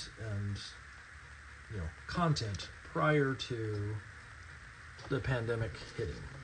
Then there was paper shortages, i.e., a lot of stuff that was coming from overseas was not able to make it in a time that allowed for the production of books on a timely schedule. That in turn means that they were not able to, or they're backlogged. Let's put it that way. Now that they're backlogged, that means they got to get through all the books that they have in order for them to get to a point where they can actually go and buy more new books. And so it's just sort of a self-prophesizing challenge that sort of, well, we have this idea for a lovely book, but I can't get it out there because all these different things have happened, and now it feels, what's the word I'm looking for? It is, sorry, I'm like blanking out in my head. We are stuck waiting until those other books go through, and so they're not buying as many as they once did. That's what I have heard. Again, could be way off. Could be just, no, that's not true at all. And it's totally just, they don't want books. They think they're dumb. Or it could be literally just, there's just less demand. I don't know, but that is what has been passed along to me through a couple of different sources. And so for those that are interested in getting into this industry, there's no reason why you can't continue to sort of pursue, but just know that it may be a little bit before,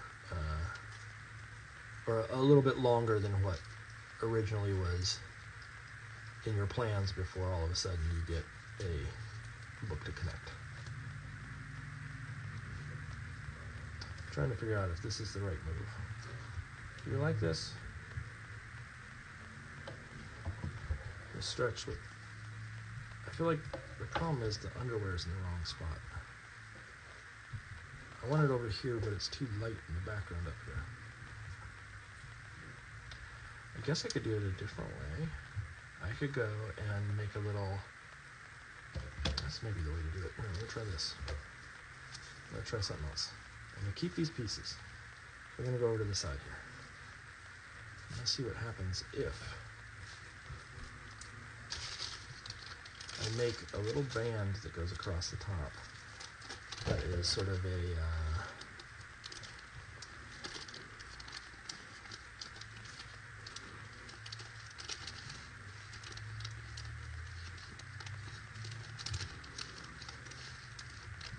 my dogs are going crazy up there.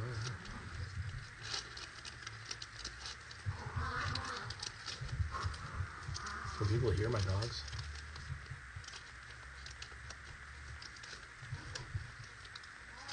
Can you hear them on there? I mean, I guess you're hearing them live, so it's not even the same thing, but... What? Do you? You would.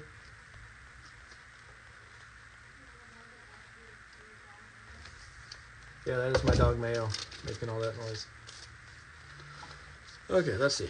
Here's what we're gonna do. We're gonna do this first, because this will give me a darker palette to work on and more room up top, so I can actually put the underwear where I want the underwear to be.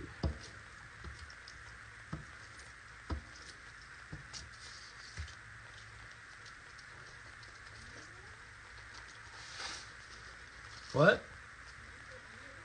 I did say underwear. You always like the word underwear.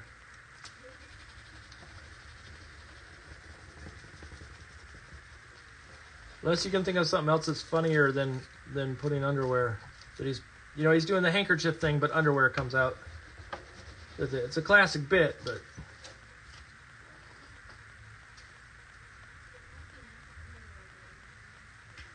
well, of course it is. But now I can get that underwear over here, or like right up top, which is a little better than where it was.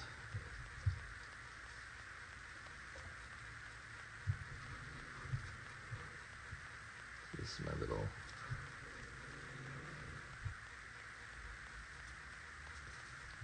Lauren, your dog is going crazy. Let's see, let me do this maybe a little bit more.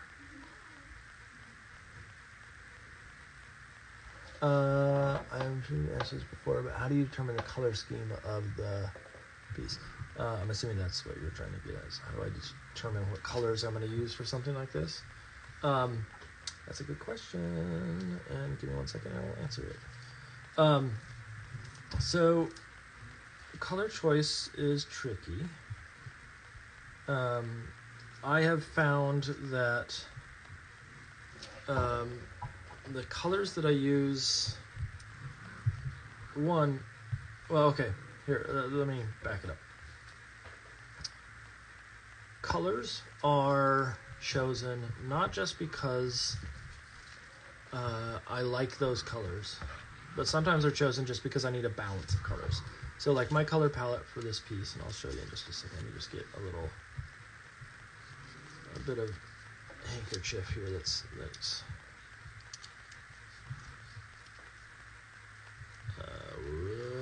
I'll show you my color palette 1 second. What I used.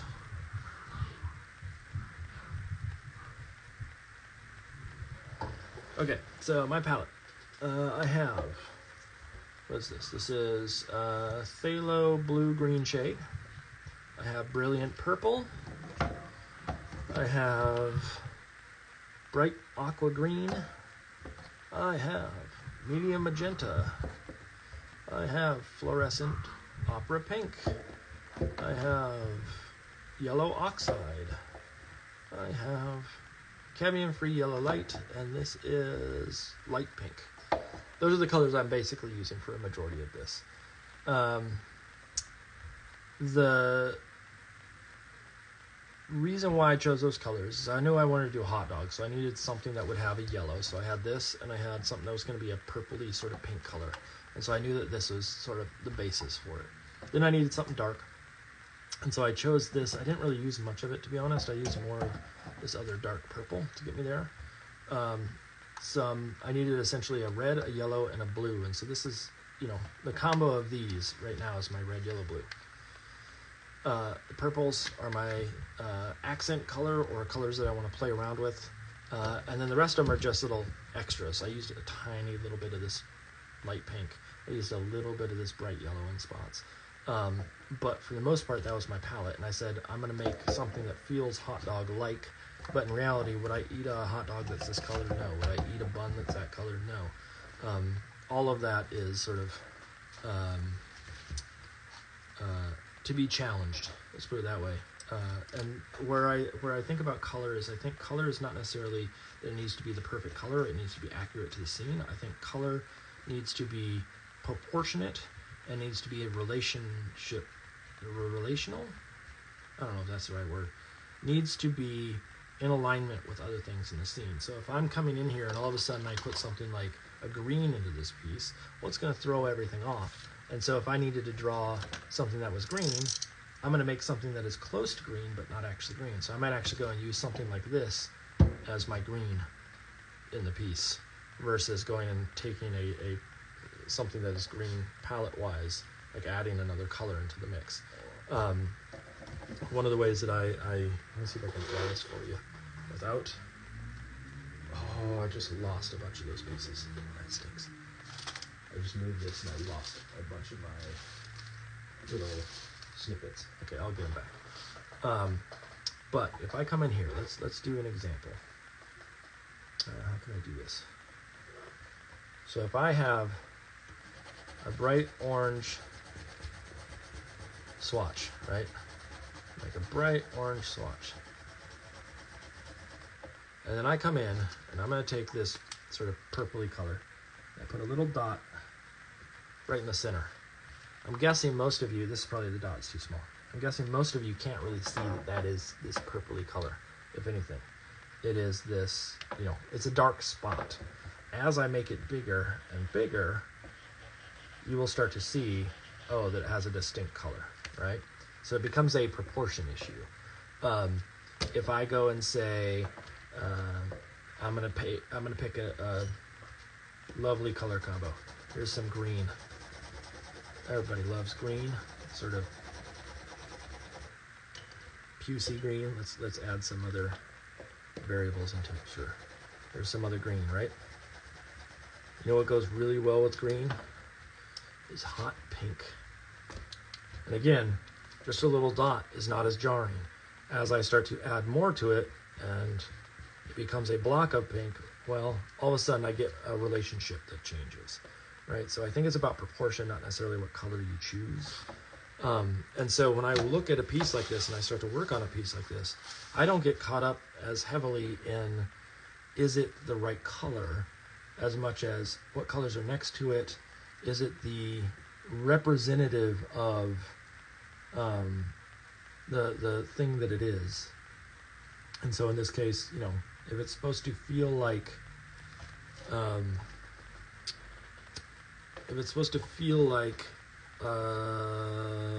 mustard, well, I probably should have something that's yellow. If I don't have yellow, what's the next closest thing to yellow?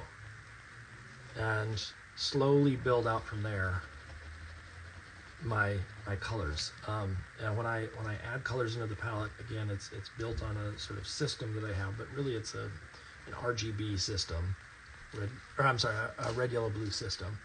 And that red, yellow, and blue don't have to be pure. The blue can be more of a purple. The red could be more of an orange. But they sort of feel like they come from that sort of family. Let's put it that way. Let's see. Okay, I just got to get this to line up here in a way that will make sense. Let's get this up this way a little bit more. There we go. I should have actually started. Whoa! I just slid when I did that.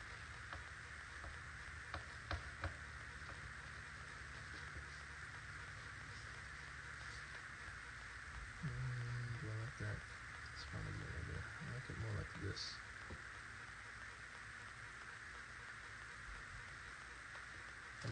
I'll have to adjust some of those. Anyways, we'll put the yellow down first, and then we'll see.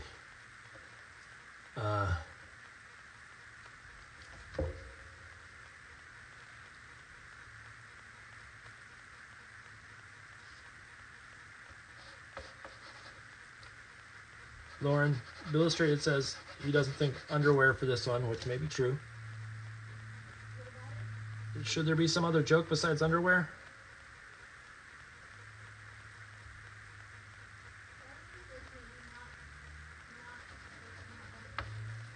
Yeah.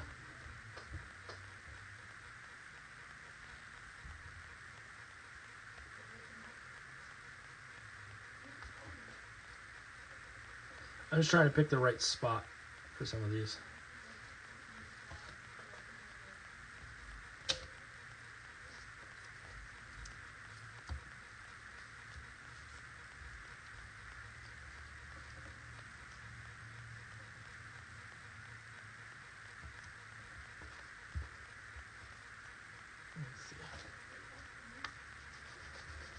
Yeah, I just gotta angle stuff the right way. It's hard because they gotta line up in a way where they look like they're connected.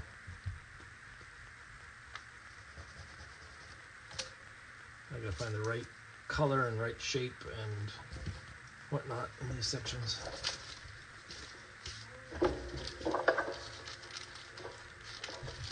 Yeah, I noticed that. I noticed.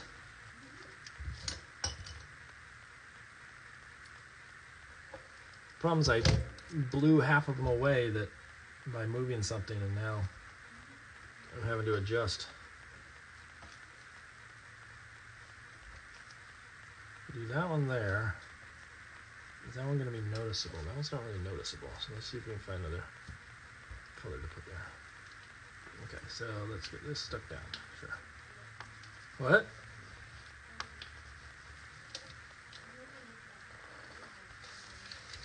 You're looking at what? You're doing what now? I think I gotta make them light pink, which means I gotta go back over this with a little bit of.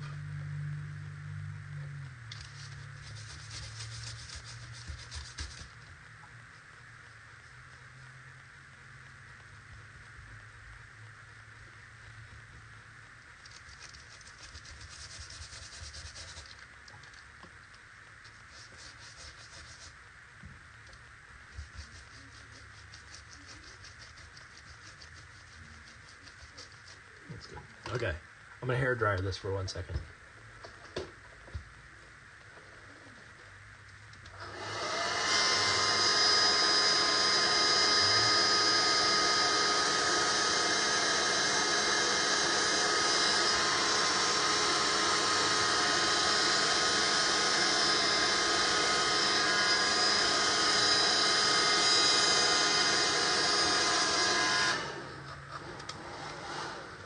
Okay, let's see. That should be dry enough. Is that going to stand out enough? Let's cut that down. Let's see. What do we get out of this? Yeah, that should be enough. Let's cut something like this. So I do that. I want to get the underwear at that spot, so let's cut this guy down. That's pretty good right there. So I need one smaller one in between those others, and then just the edges. Ooh, I barely used any glue this time. I mean, I did, but not. I didn't have to start a new stick, which is unheard of, unfounded. Not even something that's feasible.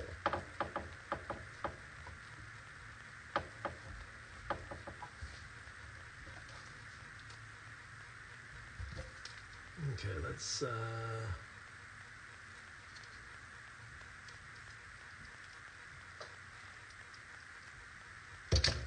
this.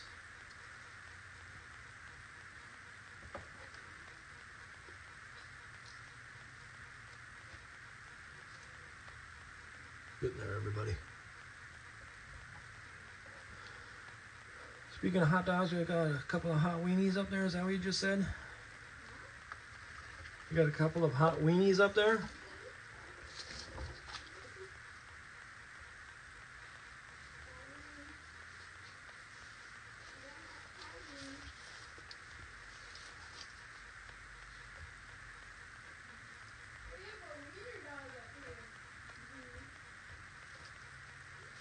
I do have a wiener dog up there. We got a weenie boy up there too. Yeah, I said it. So what? So what?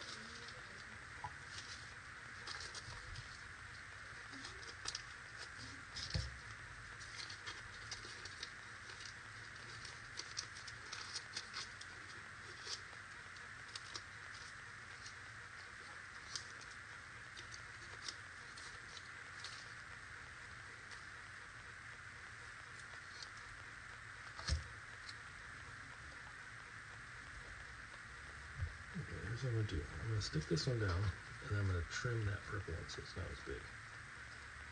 Not that everybody cares exactly what's going on with it.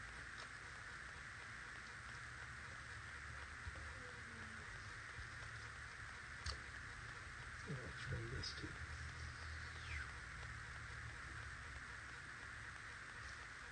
Feels more underwear-like.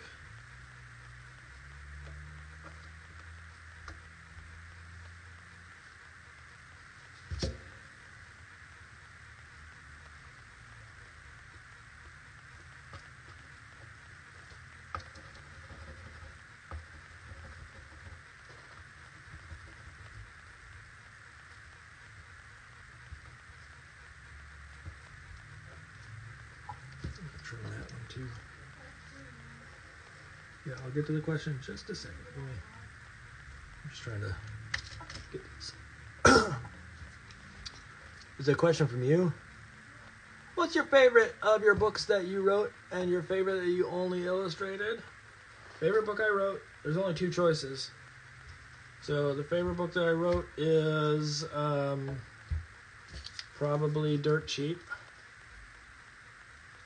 And the favorite book that I illustrated depends. It depends on what the context is, but like artistically, I like I feel like I like Soren's Seventh Song probably the best. As far as like design wise and challenge wise, I feel like a penny's worth. Actually, not even a penny's worth. The next one coming out, the credit card takes charge, is probably the best designed one in my mind. I mean, I really like the Explosion at the Poem Factory for sort of the silliness involved in it. There's a variety of different ones that I like for different reasons. So I don't know if it's as simple as just saying, well, this one because A, B, and C. If that makes any sense.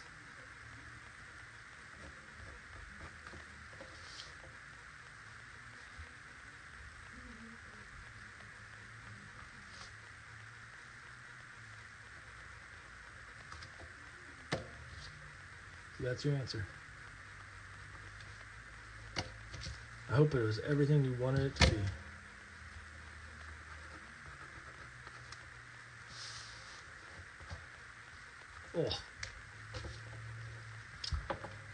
Hey, is Credit Card Takes Charge available for pre-order? I believe it is.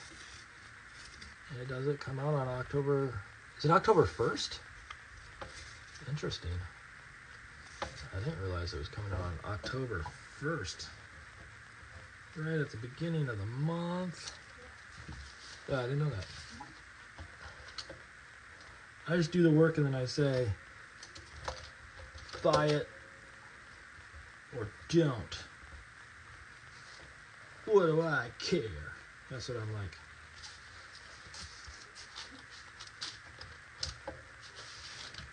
Who cares anymore?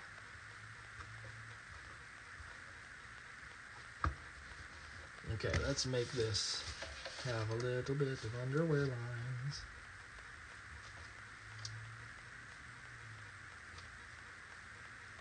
I just have to remember that I've drawn underwear enough times. I should know how it works. But then again,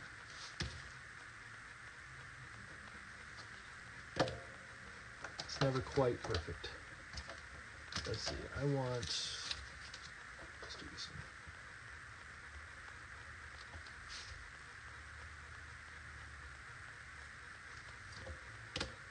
With this like, what? Okay, Phil Collins, what does that have to do? Did Phil Collins do something about who cares? Is there some song that I'm like, I don't remember the lyrics to?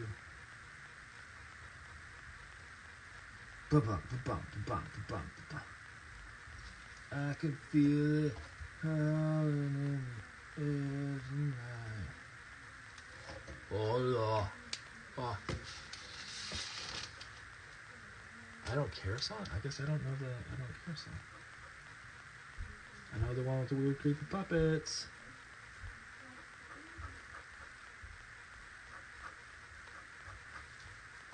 I know that's one.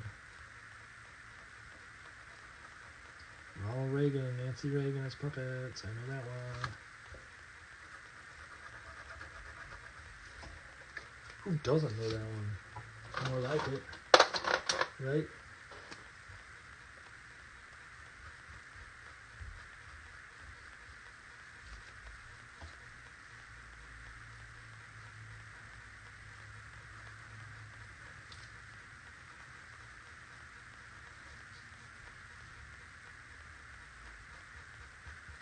Let's make this lighter. Just in general, so it stands out a little more. I can feel it calling me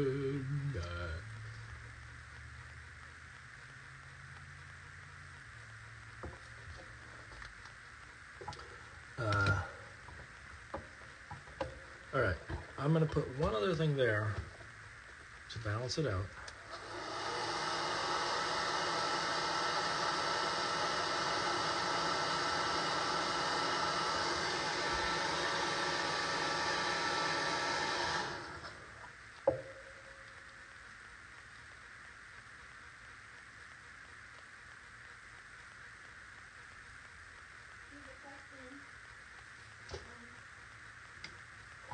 I don't see. Am I self-taught? Ellie brother. No, I'm not. I am. Well, I went to college for art. I went to Rhode Island School of Design. I studied illustration there. I learned a lot, but I also know that the type of illustration that I learned and what I do now are kind of wildly different. Similar in weird ways, similar in the silliness and things of that sort, but wildly different in the sense that the approach that I like, the actual technique that I make work with now is very different than what I did then.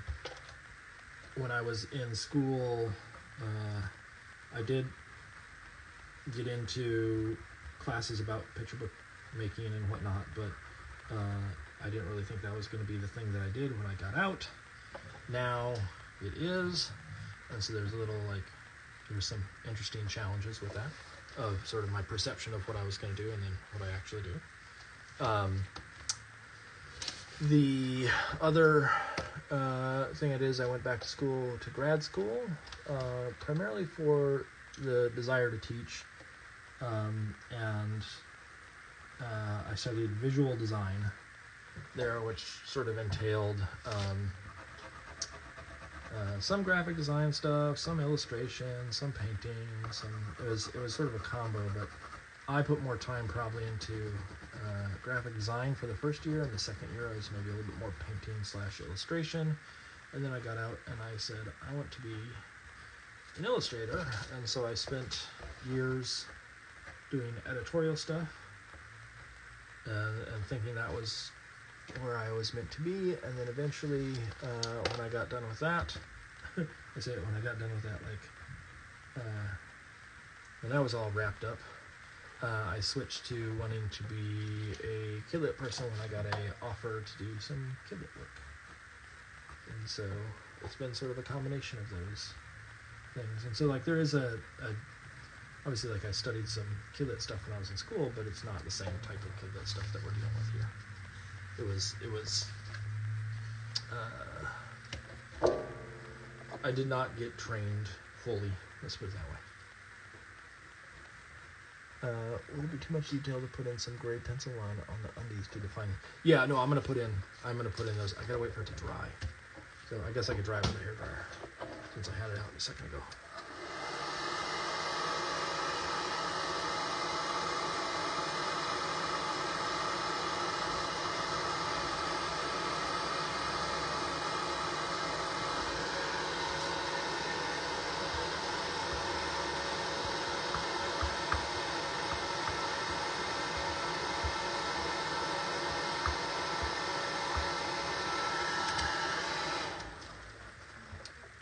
Yeah, Bill Stray, I was just waiting for it to dry because I would like to go in and do some little fine black lines in it to define said underwear, but I just don't want to have to fight through a bunch of wet paint. And so now I can get in there and draw the lines on the undies.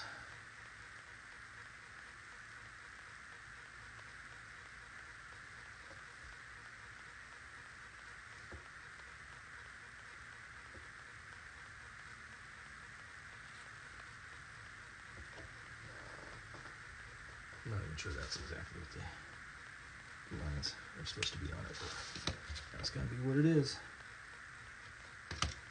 It is what it is.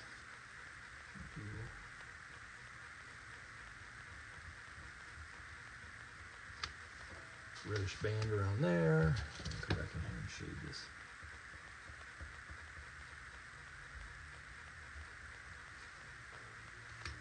Section in right there. And I will put, do I have a good color for that? I don't know if I do yet. Let's see, I'll try this one. When in doubt, make undies. You're right, Lauren. When in doubt, make undies. I feel like the black line's too much now. Is that too much? The black line? Maybe not.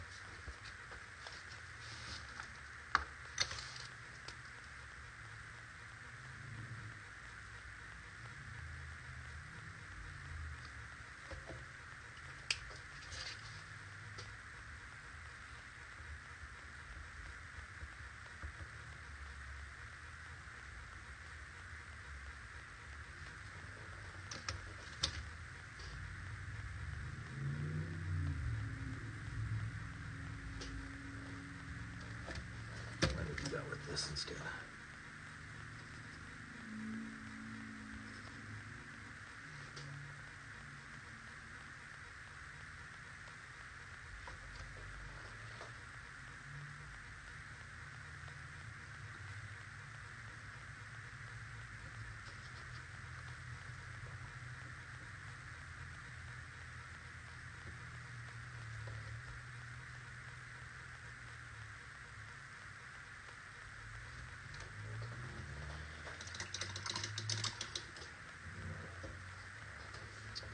I'm thinking about doing a little wash over it too, Lauren.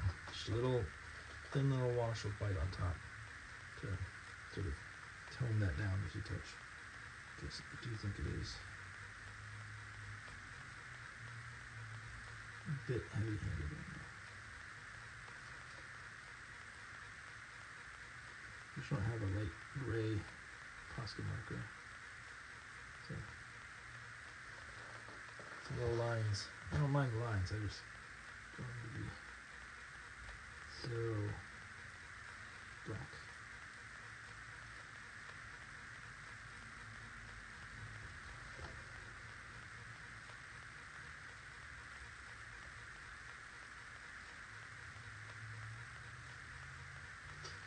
I sort of overworked it too much, honestly, but that's what it is.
Got a wash on.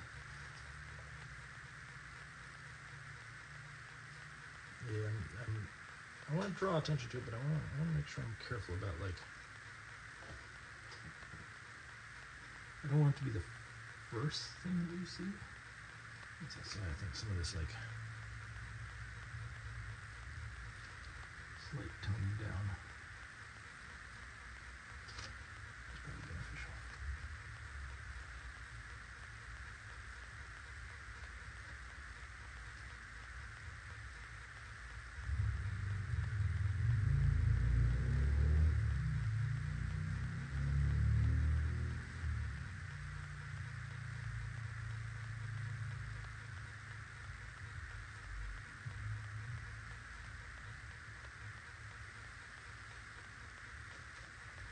A little better to me now. What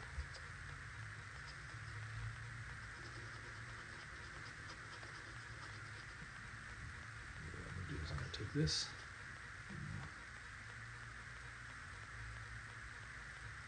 take that line, come back, and grab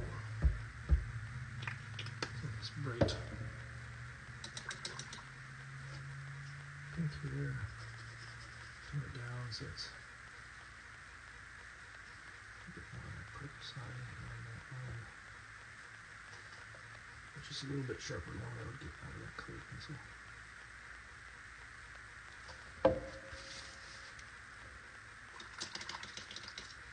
And then, I'm also going to, this guy's up, eyes up, so he's looking up at the underwear instead.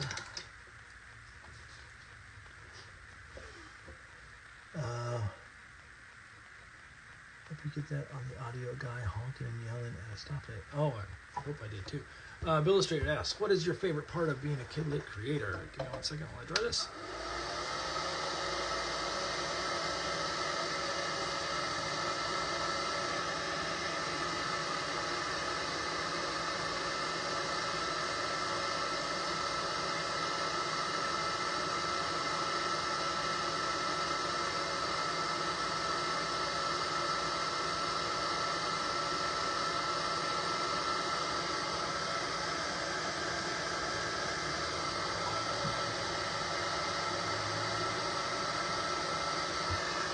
Okay, now to answer your question.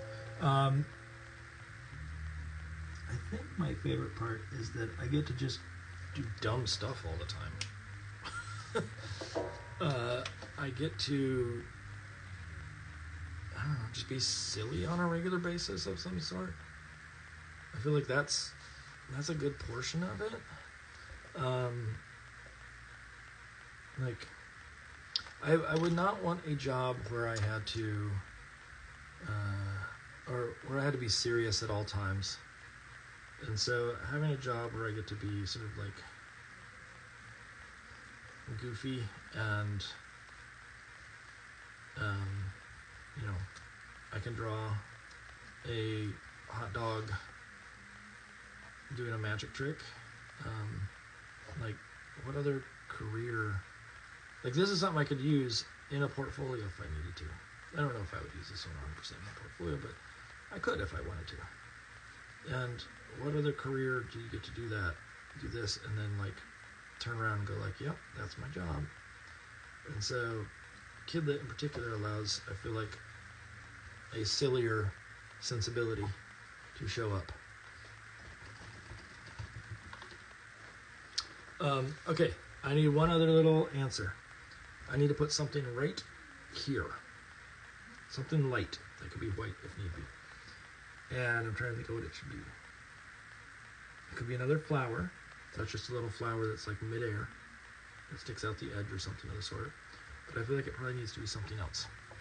And I don't know what. Should be a little pigeon sitting on this little light here. What should it be? Help me figure that out.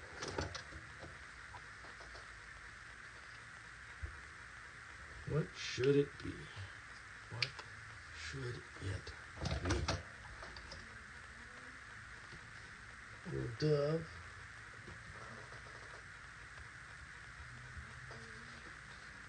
A little mustard. I like the idea of a little mustard, that's funny. but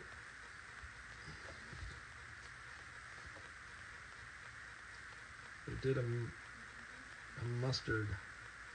Like, is there a way to like make it so it feels like it ties into? I mean, I guess it could be a little mustard right there, a little mustard. That's relatively easy to paint too.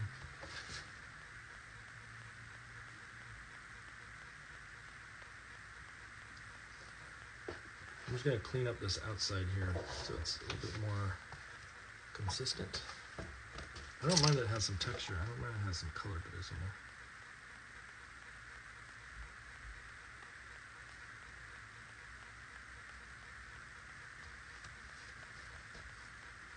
Okay, so, and then I will do that mustard.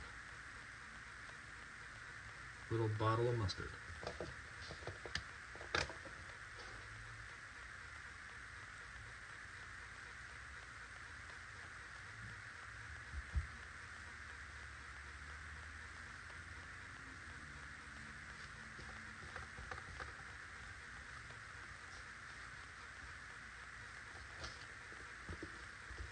Okay, let's see. A pickle. Just a little, like if there was to make, and I think it's too far-fetched because there's nothing else that would go along with this, but to make like a pickled dove, that could probably, like, conceptually make sense. Mustard dove. The problem is I don't have anything else in there besides the hot dogs that are characters, and I don't want to like introduce one little thing like that. Like, I think if I did that, I'd have to do it a couple of times, and I don't want to do it multiple times. So I'm trying to, like, the mustard, at least it's just a yellow bottle. I just need something brighter down there, and so it can be a brighter yellow. I need something brighter down in that corner, or in that edge, or whatever you want to call it.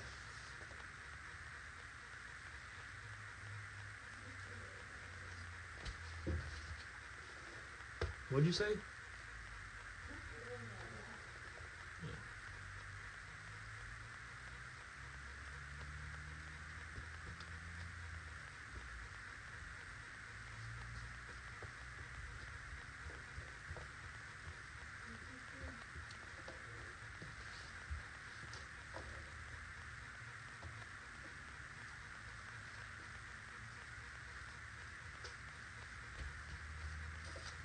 To wait for this to dry a little bit, and then I will put that. Now, I assume when we say mustard, we're talking squeezy bottle of mustard too. I said, I assume when we're talking mustard, we're talking a squeezy bottle of mustard, not like Grey Poupon or.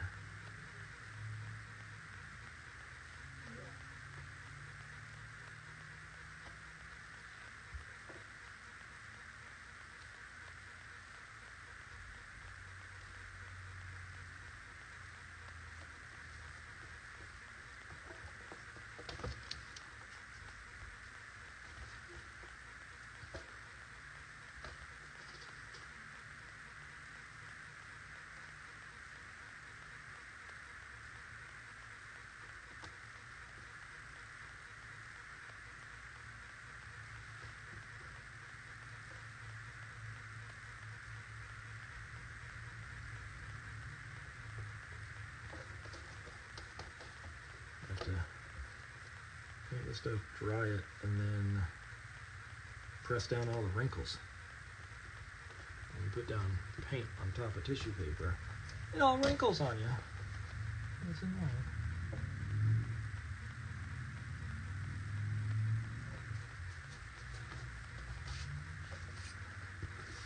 But you will get salt. You will get salt.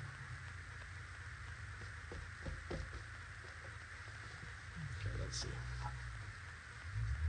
probably just want to do a second pass on this section here. Just this is a little bit more blue than I was hoping for. Something up here. Something across this. Another little pass of paint.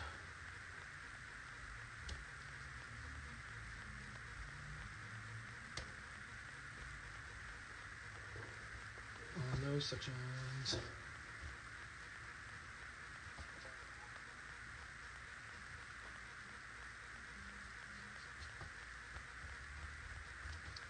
Okay, let's try this now.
Yep.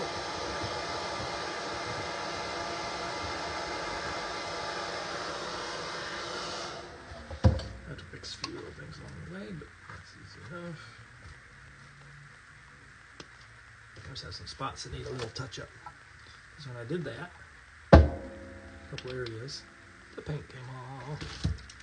No one wants that. So we come back with a little brush like this. Just go da da da da da da da da da da da da da da. No one will be any the wiser. The paint, there must have been glue there that it was sitting on top of. Same thing over here. Some little bits.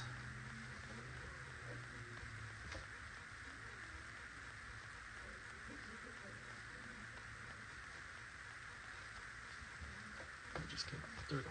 Okay. Good enough. Now, again, I will correct any of these little moments outside of this are going to be, like all the white on the outside is going to be turned into page, or pure white digitally. So I'm not overly concerned about that. Okay, let's make that little mustard bottle. I need it to be on the brighter side, so I'll choose down here.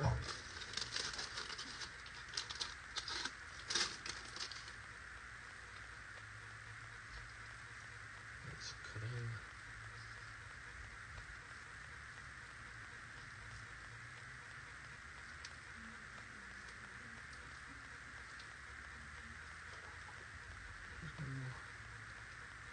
Is that too small? Ew. I feel like it's not enough. Should it be on its own little stand there? Lauren, can you take a look? I feel like it's not bright enough.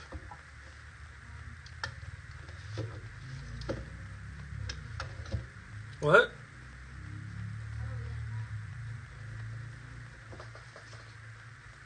Let's see if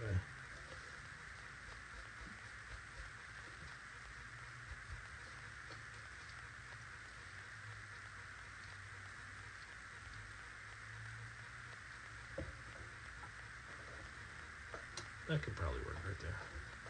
What I'll do is I'll take that color that I mixed there and sort of add some little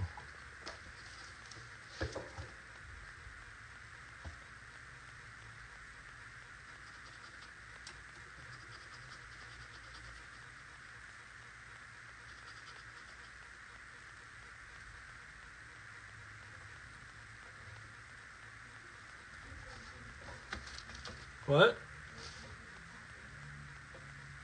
It looks like it's in his pocket. Yeah, it just shifted around on me. I gotta move it a little bit.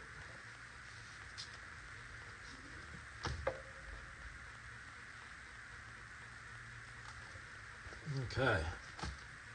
Let's stick that guy down. Beep-a-dee-bop-a-dee.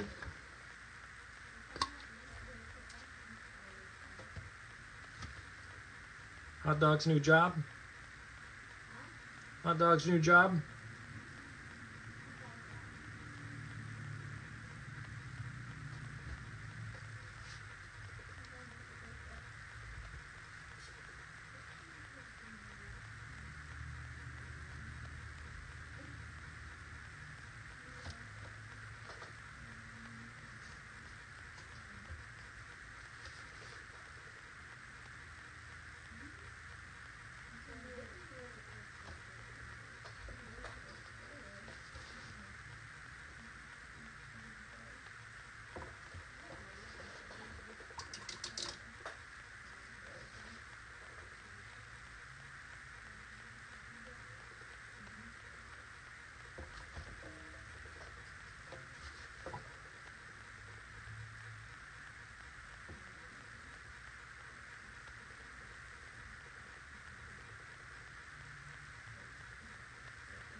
Almost there.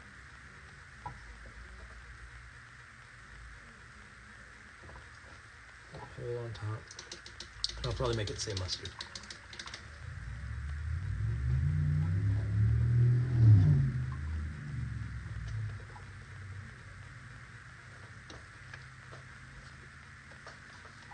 They may.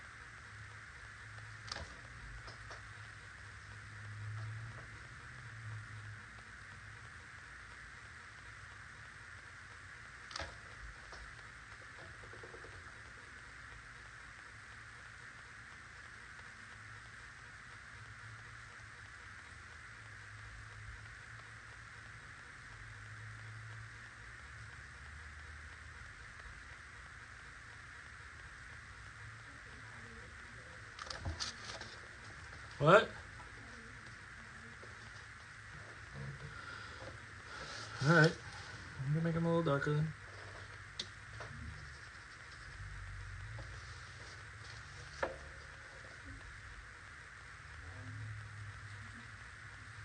No, that's fine. I agree. As I was doing, I was hoping they would dry darker, but they're not drying darker. Ah.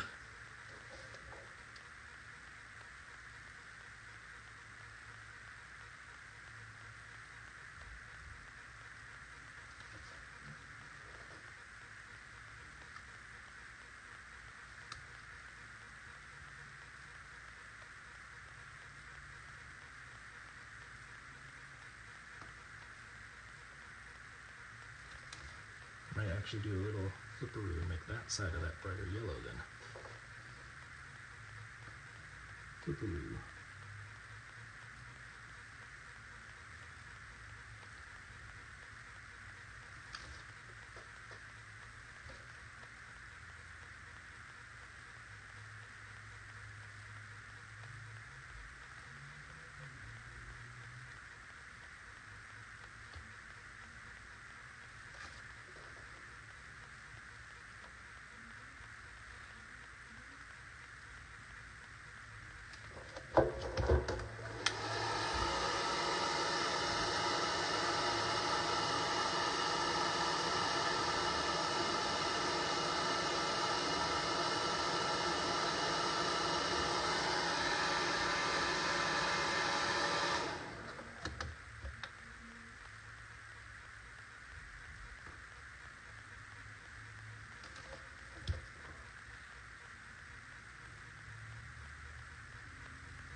Okay, so let's do this. Let's take this.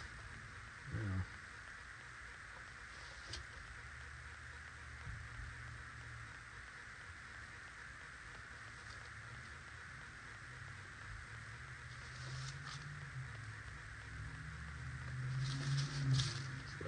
box.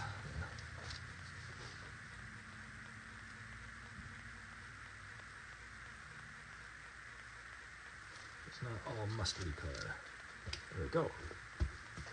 Now, let's make sure it got stuck down there. I'm going to grab my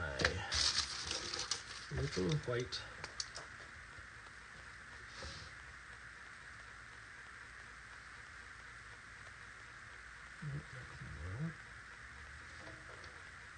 why did it bleed up like that?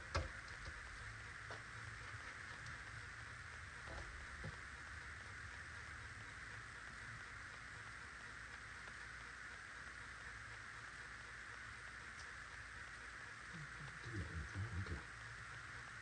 Just put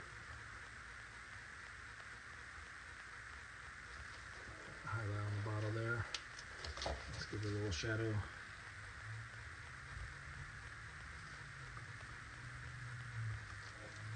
Floor on something like that, and then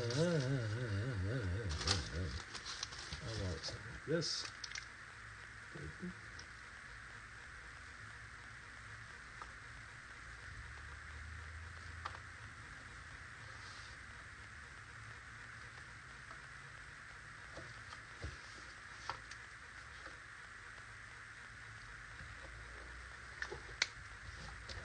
Okay. So anything else I gotta do? I need to get no mistake right there. Touch that up. That may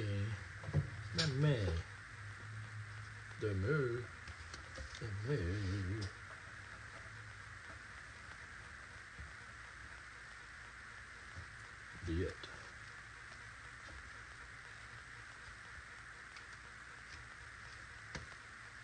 I mean, I could try to do it in black, so I have black lettering. Is that crazy? So it says mustard. Where's the yellow that I used on that one too? This yellow? It really gets yellow. It's really noticeable.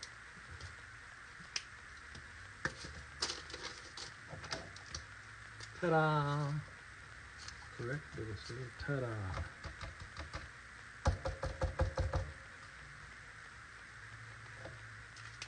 That stinks. Let's see. Where's it looking right?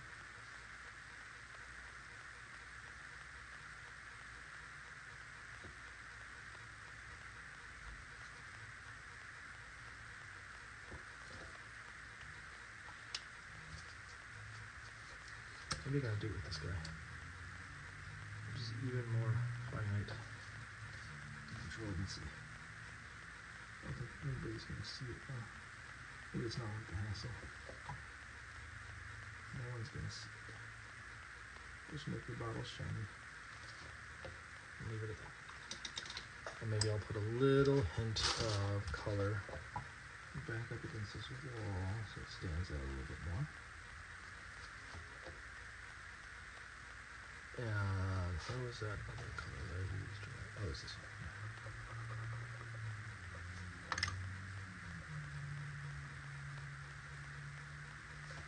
So it sort of sits back in there. That's all.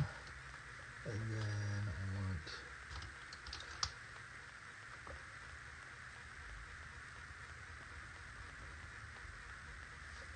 like that to tone it down. A few little scrippity scraps. Yeah.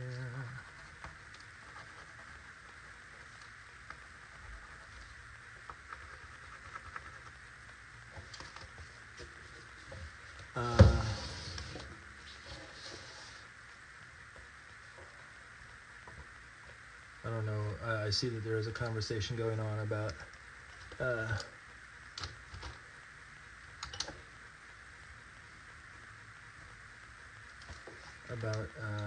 silly jobs for said hot dog, but I didn't keep track of all of it, so I feel like I didn't participate. There's the white.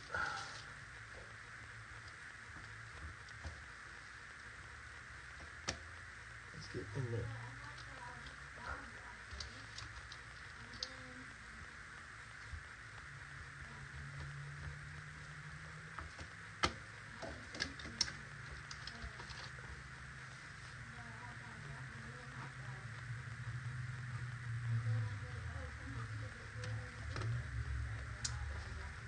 I did.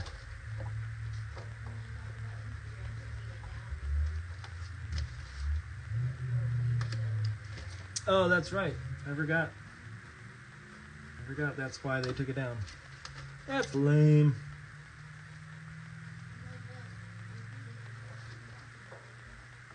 Oh yeah, there's someone in there in the comments, Abby Jensen Art said something about me at some point making a hot dog walking a little hot dog, and silly enough, I actually did that already, and it's somewhere there. I think it may be on my website even, but it has been made. It just may not be up on Instagram as we speak. Oh, come on, get out of there. Ugh. I just want this tiny little bit of this glue. Oh, I got it. It did get put back? Yeah.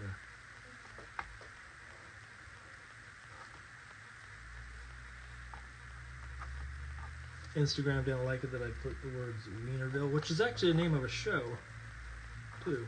Maybe that's why they didn't like it. It's not because... Oh, that's what it was? Because there was a show named Wienerville? Makes sense. All right, I think I am done. I think I wrapped for the night.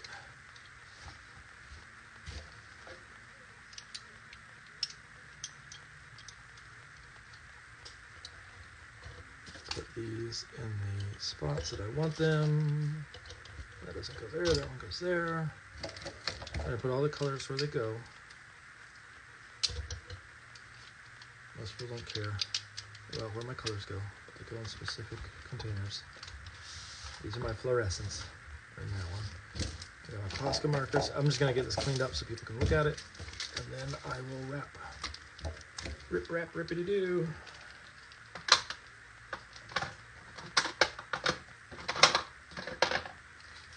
Let's see. White. There, colors.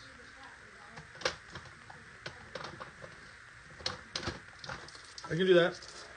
Here, ready? Wait. I'll do this. Wait until you get a load of this. Wait until you get a load of this.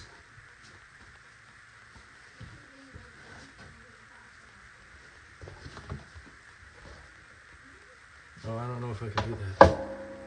Does that show up okay? Yeah, it does. Let me rip this down. Hold on a second.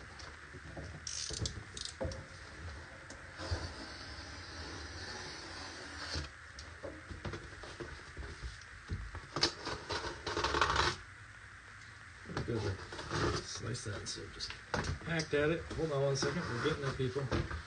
Getting there. This is my lovely final display board. Ready? Watch this. Oh, on black. Whoa. Fancy. Nice cleaned up version right there. That's underneath it all. That's causing the problem. There we go. And then, ready, watch this. Do this. No, that's the wrong order. I will move it into place at the end. For all those that want to see, this was what it came to be.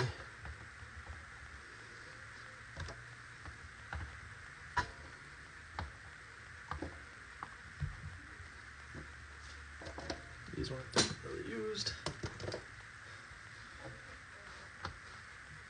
And then all those I'll put. Oh, look at that. I had all these and I didn't even use them. Wow. I'm going to try to make this look real pretty for people. There's this, and this.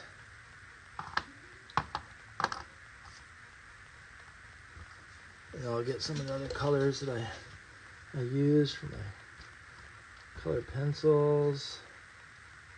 The stash here. I probably put away some of them, but we'll do stuff like this. How does that look, everybody? Whoa!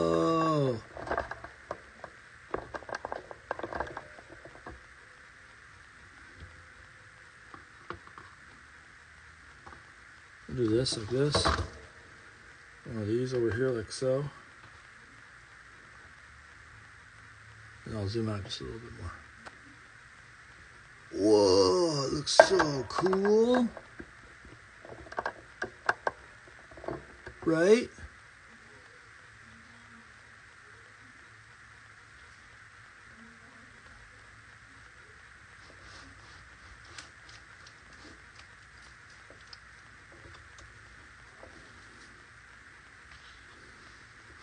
Who did this amazing thing? Well, wouldn't you know it, I did.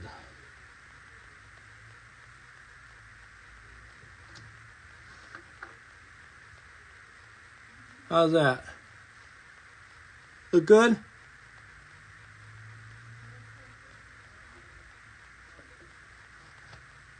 What is this, Domestica all over again?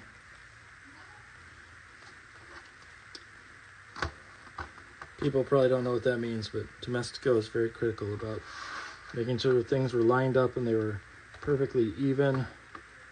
And it was like this, but way more specific. It's part of their brand. There. That looks, I don't like this, the way that this is sitting.